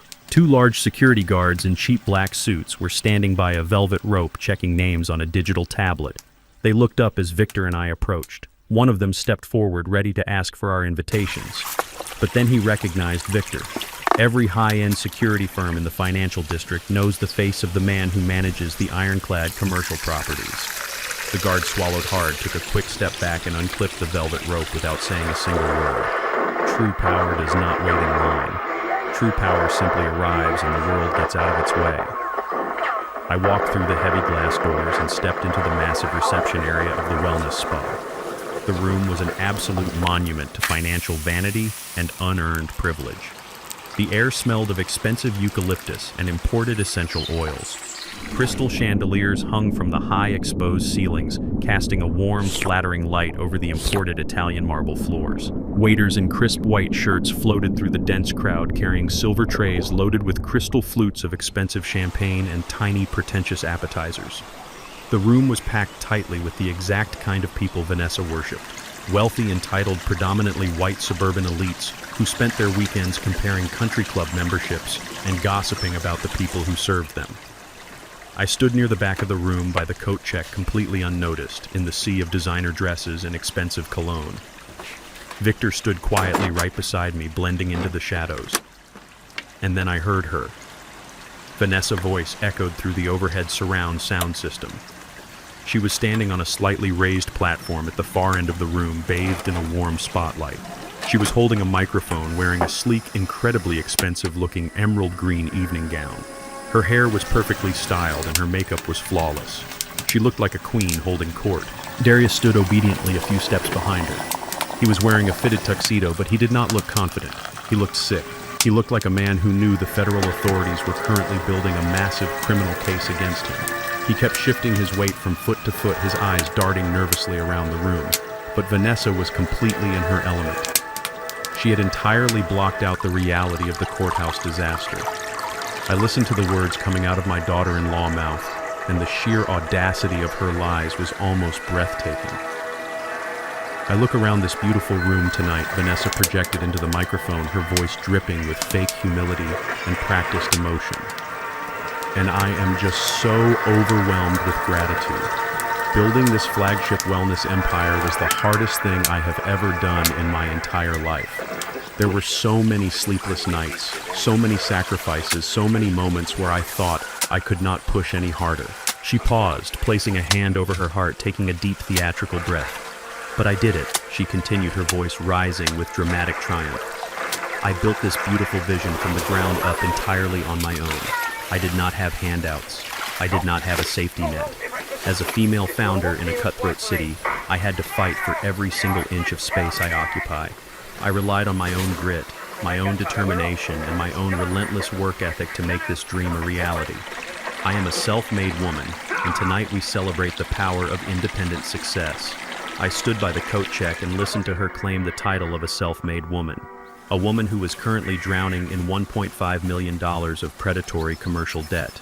A woman who is actively stealing the income tax withholdings of her own minimum wage massage therapists.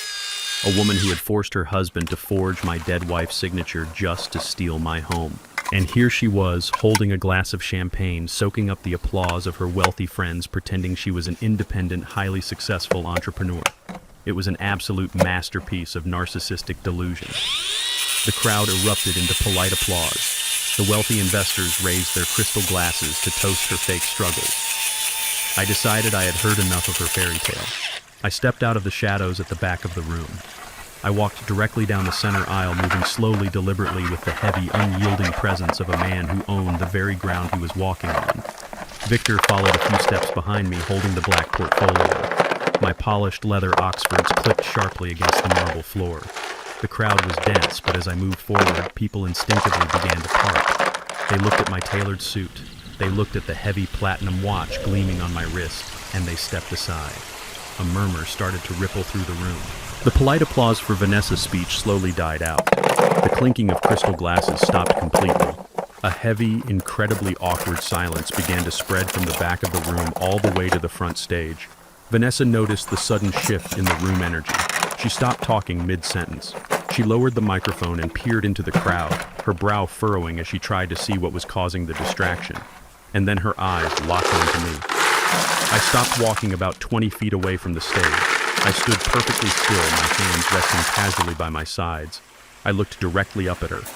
For a split second, I saw the genuine flash of absolute panic in her eyes. She recognized my face, but her brain could not process what she was seeing. She was expecting the broken-down old black man in the faded puffer jacket who she had thrown into the freezing snow. She was expecting the confused elderly victim she had cried about on social media. She was not expecting a man radiating immense wealth and absolute authority. Behind her on the stage, Darius finally snapped out of his nervous trance. He realized what was happening, and his face turned an ugly shade of dark red. He was furious, embarrassed, and completely desperate to regain control of the situation before I ruined their public relations event. The fear of federal prison was temporarily overridden by his pathetic need to protect his fragile ego in front of the Chicago elites. Darius marched down the steps of the stage and walked aggressively toward me, his fists clenched tightly at his sides. He stopped just inches from my face, trying to use his physical size and his youth to intimidate me. "What the hell are you doing here?" Darius hissed, keeping his voice low but filled with absolute venom. "Are you completely insane? After everything that happened in court yesterday, you actually show up here dressed in a rental suit to try and ruin my wife's biggest night." He turned around and looked at the two large security guards standing near the entrance. "Security," Darius shouted, his voice echoing loudly across the silent room. "Get over here right now. Grab this man and throw him out onto the street. He is trespassing. He is a crazy old man and he is harassing my wife. Call the police and get him out of my building." The security guards took a step forward, but then they saw Victor standing right behind me. Victor raised a single hand and shook his head once. The guards instantly froze completely, ignoring Darius' orders. I did not step back. I did not flinch. I did not blink. I looked at the pathetic, sweating man standing in front of me. The son who had tried to steal my freedom and auction off my life. He thought he was giving orders. He thought he was the man in charge. He had absolutely no idea that the guillotine was already falling. I let a cold, terrifying smile slowly spread across my face as I prepared to end his world. Darius stood there with his arm outstretched, pointing a trembling finger at the security guards. He screamed at them again, demanding they do their jobs and physically throw me out into the freezing Chicago night. He thought his rented tuxedo and his loud voice gave him authority. But the two large men by the door did not even flinch. They kept their hands folded neatly in front of them, staring straight ahead, completely ignoring my son. Darius looked around the silent room, his face turning a deep shade of crimson. He could not understand why his commands were bouncing off the walls like meaningless echoes. He took a threatening step toward me, raising his hands as if he was going to try and push me out himself. But before he could even close the distance, Victor stepped smoothly out from behind me. Victor is the Chief Executive Officer of Ironclad Holdings. He is a man who manages billions of dollars in commercial real estate across the state of Illinois. He does not raise his voice. He does not sweat. He just moves with the heavy, undeniable weight of a man who controls the board. Victor walked right past my son, not even sparing him a single glance. He walked down the center aisle of the room, ascending the short flight of stairs to the brightly lit stage. Vanessa was still standing there, clutching the microphone. When she saw Victor approaching, her eyes lit up with a sudden desperate hope. She recognized him from the countless meetings where she had begged for the commercial lease and the $1.5 million loan.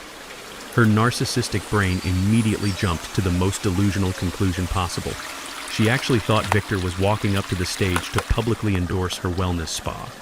She thought the CEO of her lending firm had come to this gala to announce a massive new investment in front of Chicago elite society.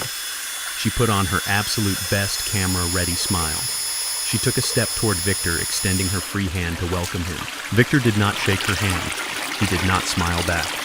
He simply reached out his hand and firmly took the microphone right out of her grip. Vanessa froze her hands still suspended awkwardly in the air. The smile melted off her face, replaced by a look of profound confusion. Victor turned his back on her and faced the sea of wealthy investors, socialites, and local politicians filling the room. He tapped the microphone once. The sound echoed like a gunshot through the silent spa. "Good evening, ladies and gentlemen," Victor said, his voice echoing smoothly and powerfully across the imported marble floors. "I apologize for the sudden interruption to your champagne and caviar. My name is Victor Sterling. I am the Chief Executive Officer of Ironclad Holdings. As many of the investors in this room already know, Ironclad Holdings is the primary commercial landlord for this entire premium retail block. We own the deed to the ground you are currently standing on. We are also the exclusive venture capital firm holding the $1.5 million debt structure that paid for every single crystal chandelier, massage table, and marble tile you see in this room today." A low murmur of recognition rippled through the crowd. The wealthy elites nodded, appreciating the presence of a real corporate heavyweight. Vanessa tried to nod along with them, pretending this was all part of the planned evening schedule. But Victor was not there to celebrate her. He was there to execute her. "I was standing in the back of the room a moment ago," Victor continued, his tone turning completely cold and clinical, "and I listened to the proprietor of this establishment give a very moving speech. I heard her tell all of you that she is a self-made woman. I heard her claim that she built this luxury wellness empire from the ground up with absolutely no handouts, no safety net, and no silent benefactors." Victor slowly turned his head and looked directly at Vanessa. She physically shrank back from his gaze.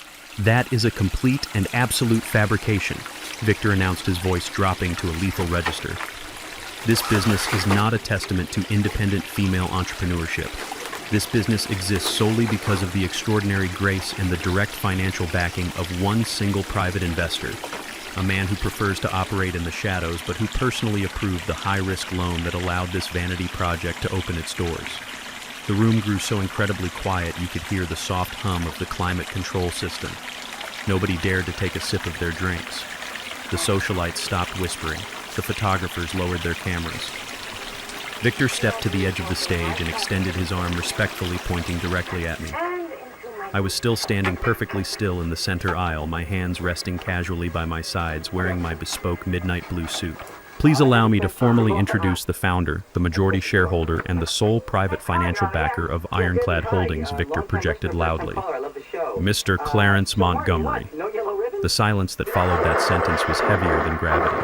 It was the sound of an entire room experiencing a collective paralyzing state of shock. It took exactly 3 seconds for the reality of those words to fully register in the minds of the people in that room. And when it did, the reaction was absolute devastating perfection. Jaws literally dropped. A woman in the front row gasped so sharply she spilled her champagne down the front of her expensive silk dress. The local politicians stared at me with their eyes wide open, instantly realizing they were standing in the presence of a hidden real estate titan. The poor, senile old black man in the faded puffer jacket was a myth. The confused, angry elder they had seen crying on viral internet videos was a complete illusion. The man standing before them was the apex predator of the Chicago commercial real estate market. But the absolute best reaction, the single most beautiful display of human devastation, belonged to my son and his wife. Darius looked like a man who had just been struck by a bolt of lightning. His knees buckled slightly. He staggered backward, bumping hard into a velvet rope stanchion. His brain was completely short-circuiting. He had spent his entire adult life trying to look rich, leasing cars he could not afford, and drowning in debt just to impress the people in this room. He had looked down on his own father because I drove a rusted Chevy truck. He had thrown me out into a Category 3 blizzard to steal $1 million. And now he was staring at the undeniable truth. His father was not a retired city worker surviving on a pension. His father was a multi-millionaire who owned the very building he was standing in. Vanessa's reaction was even worse. The blood drained from her face so completely that her skin looked like translucent wax. Her perfectly contoured makeup could not hide the sheer, unmasked horror twisting her features. She clutched the side of the wooden podium to keep from collapsing onto the floor. She realized the catastrophic magnitude of her situation in real time. The old man she had just publicly humiliated, the man she had thrown garbage bags at, the man she had falsely accused of domestic violence to millions of strangers on the internet, was her actual landlord. He was the man holding 100% of her massive commercial debt. I began to walk forward. I moved with slow, deliberate purpose. The crowd of wealthy elites parted for me like the Red Sea. They stepped back, shrinking away from my path, looking at me with a mixture of absolute awe and sheer terror. They knew they were watching a public execution.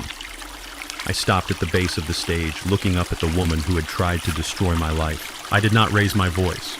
I spoke with the quiet, terrifying authority of a man who controlled every single oxygen molecule in the room.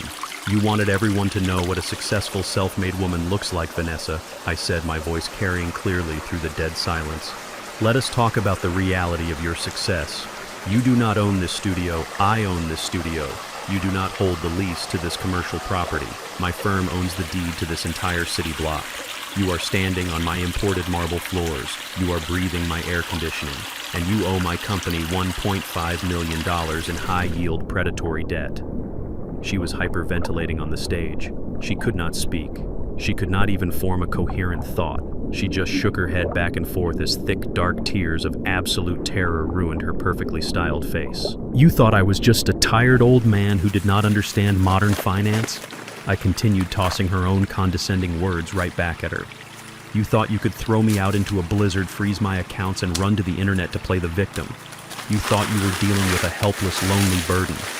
I looked over at my son, who was leaning against the wall, sweating profusely and shaking like a leaf in the wind. You wanted to build a luxury empire on the back of my sacrifices, I said, my eyes locking onto theirs with absolutely zero mercy. But you forgot the most important rule of surviving in this city. You never bite the hand that quietly owns the cage you live in. The old man you tried to bury alive just woke up, and he is here to collect every single thing you owe him. The silence inside the luxurious wellness spa was so absolute that it felt like the air had been sucked completely out of the room. Hundreds of Chicago wealthiest elites, the very people Vanessa had invited to witness her grand triumph, were completely paralyzed. They were staring at me, the man they had dismissed as a background character, now standing before them as the sole owner of the ground beneath their feet. I reached out my hand. Victor, the chief executive officer of Ironclad Holdings, stood beside me and calmly placed the heavy black leather portfolio into my grasp. I did not rush. I opened the portfolio with slow, deliberate precision. The soft sound of the leather unzipping echoed across the imported marble floors. I pulled out a single, crisp white document. I held it up so the bright stage lights caught the heavy black ink. This is a formal and immediate notice of commercial eviction, Vanessa. I announced, my voice calm but carrying the heavy weight of a judge reading a final sentence.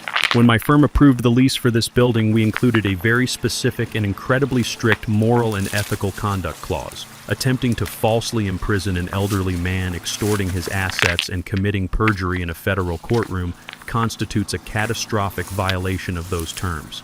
Therefore, your lease is officially terminated as of this exact second. You have absolutely no legal right to occupy this space. By tomorrow morning, the locks on these glass doors will be changed, and every single expensive machine in this room will be seized as partial payment for your breach of contract. Vanessa let out a choked, agonizing sound. She stumbled backward on the stage, her high heels catching on the platform. She reached out blindly and grabbed the wooden podium just to keep her knees from giving out completely. Her flagship studio, the crown jewel of her fake success, the place she had invited the local media to admire, was being ripped away from her in real time. The wealthy investors in the audience, the people she had just been begging for money, were physically stepping back from the stage. They were looking at her not with admiration, but with profound, toxic disgust. But taking away her playground was only the first part of the execution. I reached back into the black portfolio. I did not pull out a single sheet of paper this time. I pulled out a thick, heavy stack of printed spreadsheets and banking ledgers. These were the documents Kendra had given me in that freezing diner, the undeniable proof of their federal crimes. I looked at the crowd of venture capitalists and socialites. Then I looked directly at Vanessa. You stood on this stage tonight and told these people you were a self-made woman, I said, my voice vibrating with a cold, lethal fury. You asked them to invest in your vision, but you did not tell them how you really fund your luxury lifestyle. I raised the stack of financial documents high in the air, and then I threw them violently onto the floor. The papers scattered across the pristine Italian marble, sliding right to the feet of the wealthy guests. You are not a successful entrepreneur, Vanessa, I declared, projecting my voice so every single person in the room could hear the absolute truth. You are a fraud. You are a criminal who is actively stealing the federal income tax withholdings from your own minimum wage employees. You are pocketing the hard-earned money of the massage therapists and the cleaners who work in this building just so you can lease your luxury vehicles and buy your designer dresses. You are washing dirty money through phantom client memberships to trick these very investors into giving you more capital. You are spending the blood, sweat, and tears of innocent working-class people to prop up a pathetic fake empire. The reaction from the crowd was explosive. The wealthy elites began murmuring loudly, pointing at the papers on the floor. A few of the prominent investors actually leaned down and picked up the spreadsheets, looking at the undeniable proof of tax evasion and money laundering. In the world of high society and venture capital, being broke is a sin, but stealing from your own investors and committing federal tax fraud is an absolute death sentence. The people who had been drinking her champagne just 10 minutes ago were now pulling out their phones, frantically texting their lawyers to completely distance themselves from her business. Vanessa was sobbing uncontrollably now. The flawless makeup was running down her face in dark, ugly streaks. She was shaking her head back and forth, desperately trying to deny it, but the evidence was literally scattered at the feet of her peers. She had no defense. She had no more lies left to tell. Her reputation in Chicago was completely, permanently incinerated. Darius had been standing near the edge of the stage, frozen in absolute terror. When I threw the tax documents onto the floor, the last remaining shred of his courage completely evaporated. He realized that I knew everything. He realized that the federal government knew everything. He took a stumbling step backward, looking toward the side exit of the spa. He was actually going to run. He was going to abandon his wife and try to escape into the freezing night, but he did not even make it 3 steps. The heavy glass doors at the main entrance of the wellness spa swung open with a violent crash. The cold winter wind blew into the warm room, carrying with it the flashing red and blue lights of multiple vehicles parked illegally on Michigan Avenue. The wealthy guests gasped and parted instantly as a team of 6 men and women marched into the room. They were not local police officers. They were wearing dark windbreakers with the large yellow letters printed clearly across their backs, indicating they were federal agents. They did not stop to ask for invitations. They did not care about the expensive dresses or the crystal chandeliers. They moved with terrifying military precision, walking straight down the center aisle of the room. Leading them was a senior special agent, a tall, broad-shouldered man with a face carved out of stone. He locked his eyes entirely on my son, Darius Montgomery. The special agent announced, his deep, authoritative voice cutting through the panic in the room like a machete. "You are under arrest by order of the Federal Bureau of Investigation." Darius let out a pathetic, high-pitched whimper. He backed away, bumping blindly into a row of expensive Pilates machines, raising his hands in a weak gesture of surrender. "You are being charged with federal wire fraud, grand larceny, identity theft, and the forgery of federal real estate documents." The agent continued, reading the charges loud enough for the entire high society crowd to hear. "You are also being charged with conspiracy to commit tax evasion and money laundering." 2 federal agents stepped forward, grabbing Darius roughly by the arms and spinning him around. He did not fight them. He had absolutely no strength left. The sharp metallic click of the heavy steel handcuffs locking around his wrists echoed through the luxurious room. It was the sound of a man life officially coming to an end. Darius began to weep openly. His knees buckled and the agents had to physically hold him upright by the fabric of his rented tuxedo. He looked like a small, broken child. The arrogant man who had handed me a single $100 bill and told me to take a taxi into a blizzard was now being hauled away in chains in front of the most powerful people in the city. The VIP gala had officially transformed into a sensational federal crime scene. The guests were completely panicking, scrambling toward the exits, desperate to avoid being photographed near a federal raid. Women dropped their expensive purses. Men pushed past each other, trying to get to the valet stand. The artificial, glamorous world my son and his wife had built was burning to the ground right in front of their eyes. I stood perfectly still in the center of the chaos. I watched the federal agents march my crying, broken son toward the exit doors. I watched his arrogant wife collapse onto the stage, weeping alone in the wreckage of her studio as her wealthy friends completely abandoned her. They wanted to bury me alive. They wanted to steal my mind, my money, and my dignity. But the quiet old man they had underestimated had just leveled their entire existence without ever breaking a sweat. I looked at the faces of the investors as they scrambled toward the doors. These were people who prided themselves on being untouchable. But tonight, they learned that there is always someone bigger, always someone who holds the actual strings. And tonight that person was the 72-year-old black man they had completely ignored when he walked into the room. Darius was being dragged past me by the federal agents. As he drew near, he managed to lift his tear-stained face. He looked at me, his eyes wide with a visceral, animalistic desperation. He was hoping to find a father.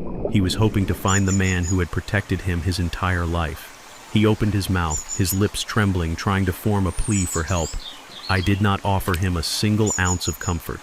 I looked back at him with eyes as cold and unforgiving as the Chicago winter outside. I did not smile. I did not gloat. I simply watched him face the absolute consequence of his own greed. I watched him realize that the protection of his father was completely, permanently gone. The sharp metallic click of the heavy steel handcuffs locking around my son's wrists echoed through the luxurious room like a final, undeniable death sentence. The flashing red and blue lights from the federal vehicles parked illegally on Michigan Avenue cast long, chaotic shadows across the imported Italian marble floors. The glamorous VIP fundraising gala had completely evaporated in a matter of seconds. The wealthy guests, the lifestyle reporters, and the local politicians had scattered toward the edges of the room, desperate to distance themselves from the federal crime scene. They pressed their backs against the expensive mirrored walls, watching the destruction unfold with morbid fascination. The only people left in the center of the massive eucalyptus-scented room were the federal agents, my managing director Victor, myself, and the two people whose entire artificial world had just violently collapsed. When a person builds their entire life on a foundation of lies, vanity, and stolen money, they do not possess the structural integrity to handle true adversity. When the walls of reality close and their polished upper-class manners disappear completely, they revert to their most primal vicious instincts. I was about to watch the final ugly destruction of my son's marriage unfold on a public stage. Vanessa was still standing on the wooden platform, surrounded by the scattered financial documents that proved her massive federal tax fraud. She looked down and saw the federal agents securing the heavy restraints on her husband. The sheer paralyzing terror in her eyes quickly mutated into something entirely different and far more sinister.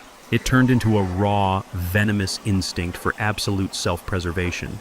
She realized that she was standing on the deck of a sinking ship, and she decided to throw her own husband into the freezing water just to buy herself another breath of air. She scrambled off the wooden platform, her expensive emerald green evening gown catching under her heels and tearing loudly at the seam. She did not care about the dress anymore. She pointed a shaking manicured finger directly at Darius, who was already weeping softly in the iron grip of two federal agents. "Do not look at me!" Vanessa screamed at the approaching officers, her voice shrill and completely unhinged. "I did not do anything wrong. I am a victim here. It was him. It was all him. He is the one who forged the signatures on those legal documents. He is the one who went into his father's accounts and stole the house. I did not know anything about a fake real estate deed. He lied to me for years. He forced me to go along with it because he was drowning in his own secret debts." Darius snapped his head up. His bloodshot eyes widened in absolute shock as he listened to his wife, the woman he had sold his very soul to impress, completely throw him into the federal fire to save her own skin. Vanessa did not stop her frantic, desperate lies. She scrambled closer to the lead federal agent, completely ignoring the husband she had sworn to love through thick and thin. "He manipulated me," she yelled, pointing violently at Darius while tears streamed down her ruined face. "He told me his father was just a useless, senile old man. He told me the money belonged to him and he was just taking his rightful inheritance early. He orchestrated the entire tax fraud scheme because he is a weak, greedy man who desperately wanted to look rich to my friends. I am just his wife. I trusted him and he deliberately ruined my entire business." The illusion of their perfect high society romance shattered into a million jagged pieces right in front of my eyes. Stripped of their luxury leased cars, their fine dining reservations, and their unearned social superiority, they were nothing but two starving rats trapped in a sinking cage, viciously chewing each other to the bone just to survive another 5 minutes. Darius, usually a coward who avoided confrontation at all costs, finally snapped under the weight of her treachery. The sheer ultimate betrayal from the woman he worshipped pushed him completely over the edge of his fragile sanity. He lunged forward against the tight grip of the federal agents, his face contorted with a terrible mixture of profound grief and explosive rage. "You lying, greedy parasite," Darius roared, his voice cracking violently under the immense emotional strain. "You've begged for this studio. You cried every single night saying you would divorce me if I did not find the money to fund your pathetic vanity project. You never loved me, you never respected me, you just loved what you thought I could steal for you to show off to your rich friends. The federal agents had seen enough of the pathetic domestic dispute. The lead agent gave a sharp nod, signaling his team to get them both out of the building immediately. 2 officers grabbed Vanessa firmly by the arms. She kicked and thrashed, screaming hysterically, begging for her parents, as the cold steel handcuffs locked tightly around her wrists, too. As the agents began to drag Darius toward the heavy glass exit doors, the absolute crushing finality of the situation crashed down upon him. He was going to a federal penitentiary. He was losing his home, his wife, his freedom, and his entire future. In a last, desperate, pathetic act of survival, Darius dropped his dead weight. His knees hit the hard, imported marble floor with a heavy, agonizing thud right in front of him. He twisted his body violently and threw himself forward, ignoring the shouts of the federal agents. He reached out with his cuffed hands and grabbed the fine wool fabric of my tailored trousers. He clung to my leg like a drowning man clutching a piece of driftwood in a hurricane. He looked up at me, his face completely covered in sweat, snot, and tears. He was practically hyperventilating, begging me with a visceral, animalistic desperation. "Dad, please," Darius sobbed, his voice reduced to a pathetic, broken whimper. "Please, you have to stop this. You have the power to stop this right now. Tell them you gave me permission to sign the deed. Tell them it was all just a big family misunderstanding. I will do anything you want. I will work in your warehouses for the rest of my life. I will pay back every single cent I took from you. Please, Dad, I am your only son. Do not let them take me away in chains." I looked down at the weeping, broken man clinging desperately to my leg. I searched my heart for any lingering trace of paternal sympathy. I searched the deepest corners of my soul for a single flicker of sadness or regret. But there was absolutely nothing left. The chamber of my heart that used to hold my unconditional love for him had been permanently sealed and boarded up the night he threw me out of my own home. I felt nothing but a cold, clinical detachment. I was looking at a complete stranger who had tried to bury me alive for a handful of cash. I looked down into his desperate, terrified eyes. My eyes were as cold and unforgiving as the freezing blizzard night when he closed the heavy oak door on my face. I slowly and deliberately took a single step backward. The premium fabric of my trousers slipped smoothly out of his cuffed and trembling hands. He fell forward slightly, his palms hitting the empty marble floor. I did not raise my voice. I spoke with absolute terrifying clarity, ensuring that my final words to him would echo in his mind for the rest of his miserable life. That night, when she threw my clothes out into the freezing snow, you had a choice. I said my words, cutting through the chaotic noise of the room like a razor blade. You watched her strip away my dignity. You handed me a crumpled $100 bill, and you stood perfectly still. You chose to stand perfectly still and let me freeze to death. Darius let out a low, agonizing moan, shaking his head back and forth in frantic denial, knowing exactly what was coming next. So now I continued my expression, completely devoid of mercy. It is my turn to stand perfectly still and watch the law go to work. I turned my back on him. I did not hesitate for a fraction of a second. I did not look over my shoulder to see his reaction. I simply buttoned my bespoke Tom Ford suit jacket and gave a brief, respectful nod to Victor, who was standing quietly near the reception desk. As I walked toward the heavy glass doors leading out to the street, the sounds of their total destruction echoed loudly behind me. I heard Darius screaming my name in absolute agony, begging for a father who no longer existed. I heard Vanessa sobbing and cursing the federal agents as they dragged her across the expensive floor she used to own. The wealthy guests who had stayed behind pulled out their phones. The rapid flashing bulbs of their cameras illuminated the room, capturing every agonizing second of the public downfall. They captured the image of the 2 arrogant thieves being hauled away, and they captured the image of the silent titan walking away from the wreckage he had meticulously orchestrated. I pushed open the doors and stepped out into the crisp, freezing night air of Chicago. The pristine black luxury sedan was waiting for me at the curb with the engine running and the heat turned up. The driver opened the rear door for me. I slid into the quiet plush leather interior, leaving the screaming rats securely locked inside the federal cage they had so greedily built for themselves. 6 months have passed since the flashing lights of the federal vehicles illuminated the snowy streets of Michigan Avenue. The brutal, freezing winter of Chicago has finally melted away, giving way to a warm, breathing summer. And just like the changing of the seasons, the landscape of my entire life has been completely reborn. The justice system is often slow, but when you hand federal prosecutors a silver platter loaded with digital audio confessions, forged real estate documents, and a massive paper trail of stolen income tax withholdings, the wheels turn with absolute and devastating efficiency. The storm I unleashed that night did not just break their foundation, it completely wiped them off the map. Darius did not even try to fight the charges in court. Once his expensive defense attorney saw the mountain of evidence Julian Reed had compiled, and once they realized the corrupt doctor had already flipped on them to save his own medical license, my son took a plea deal. He is currently sitting in a federal correctional facility just outside of the state, serving a mandatory 5-year sentence for wire fraud, grand larceny, and forgery. The tailored tuxedos and the expensive leased luxury cars are entirely gone, replaced by a standard issue khaki uniform and a tiny concrete cell. Federal prison is not kind to soft, entitled men who try to play the victim. He has tried to write me several letters since he was incarcerated. They arrive at Julian office, thick envelopes filled with pathetic apologies and desperate regrets. I do not open them. I place them in a locked drawer. He made his choices, and now he has to sit in a cell and live with the deafening echo of his own consequences. The boy I raised is gone, and the criminal who took his place is exactly where he belongs. Vanessa faced a destruction that was far worse than a prison sentence for someone with her specific kind of malignant vanity. She managed to avoid serving hard time behind bars by instantly turning state evidence against my son, cooperating fully with the federal investigators to save her own skin. She was handed a strict sentence of 5 years on federal probation, but her life as she knew it was completely obliterated when Ironclad Holdings initiated the immediate recall of her $1.5 million commercial loan. The financial avalanche was absolute.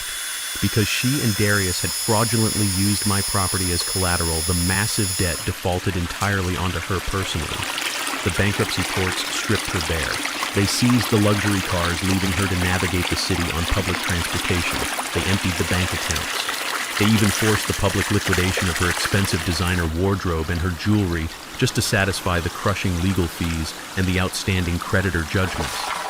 She lost the wellness spa, she lost the penthouse apartment they were renting, and most importantly to her, she lost her completely fabricated social standing.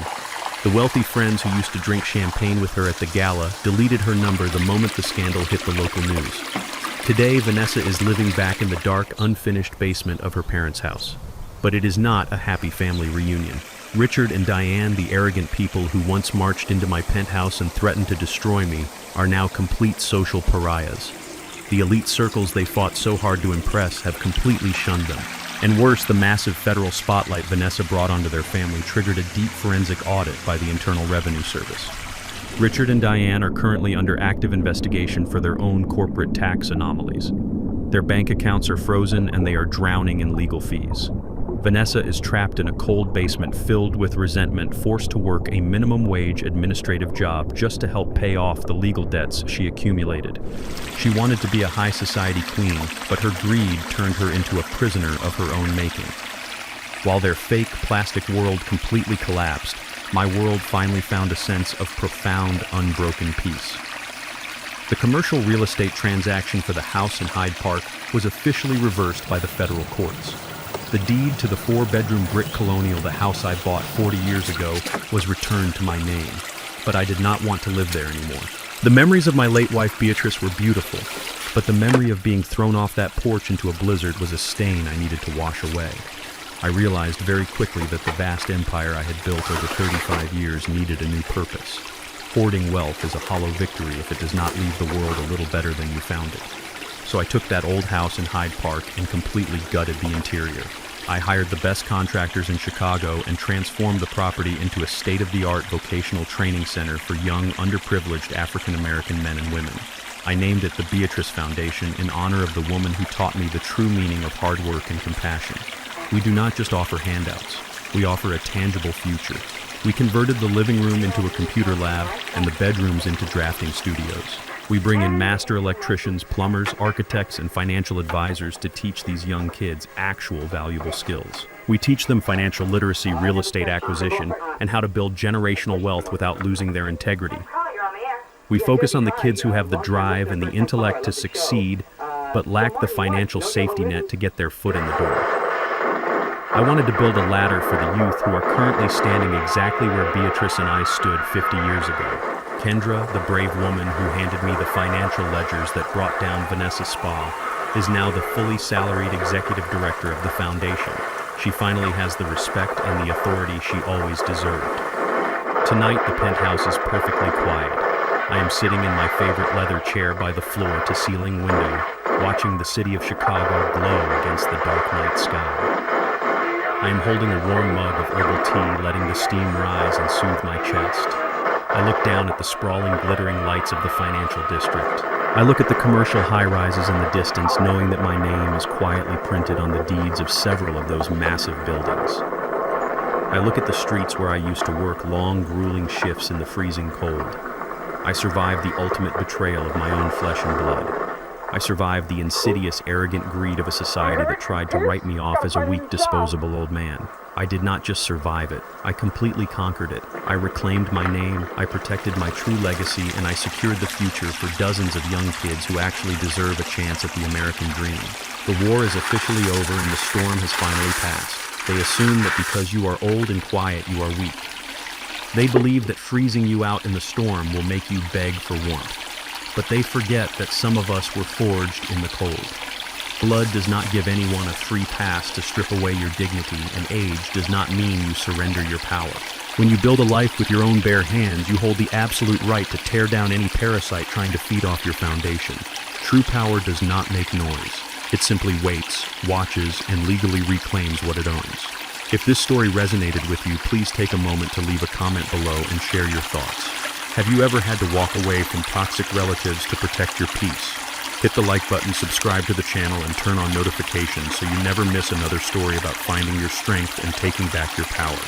Thank you for listening, and remember to always protect your foundation.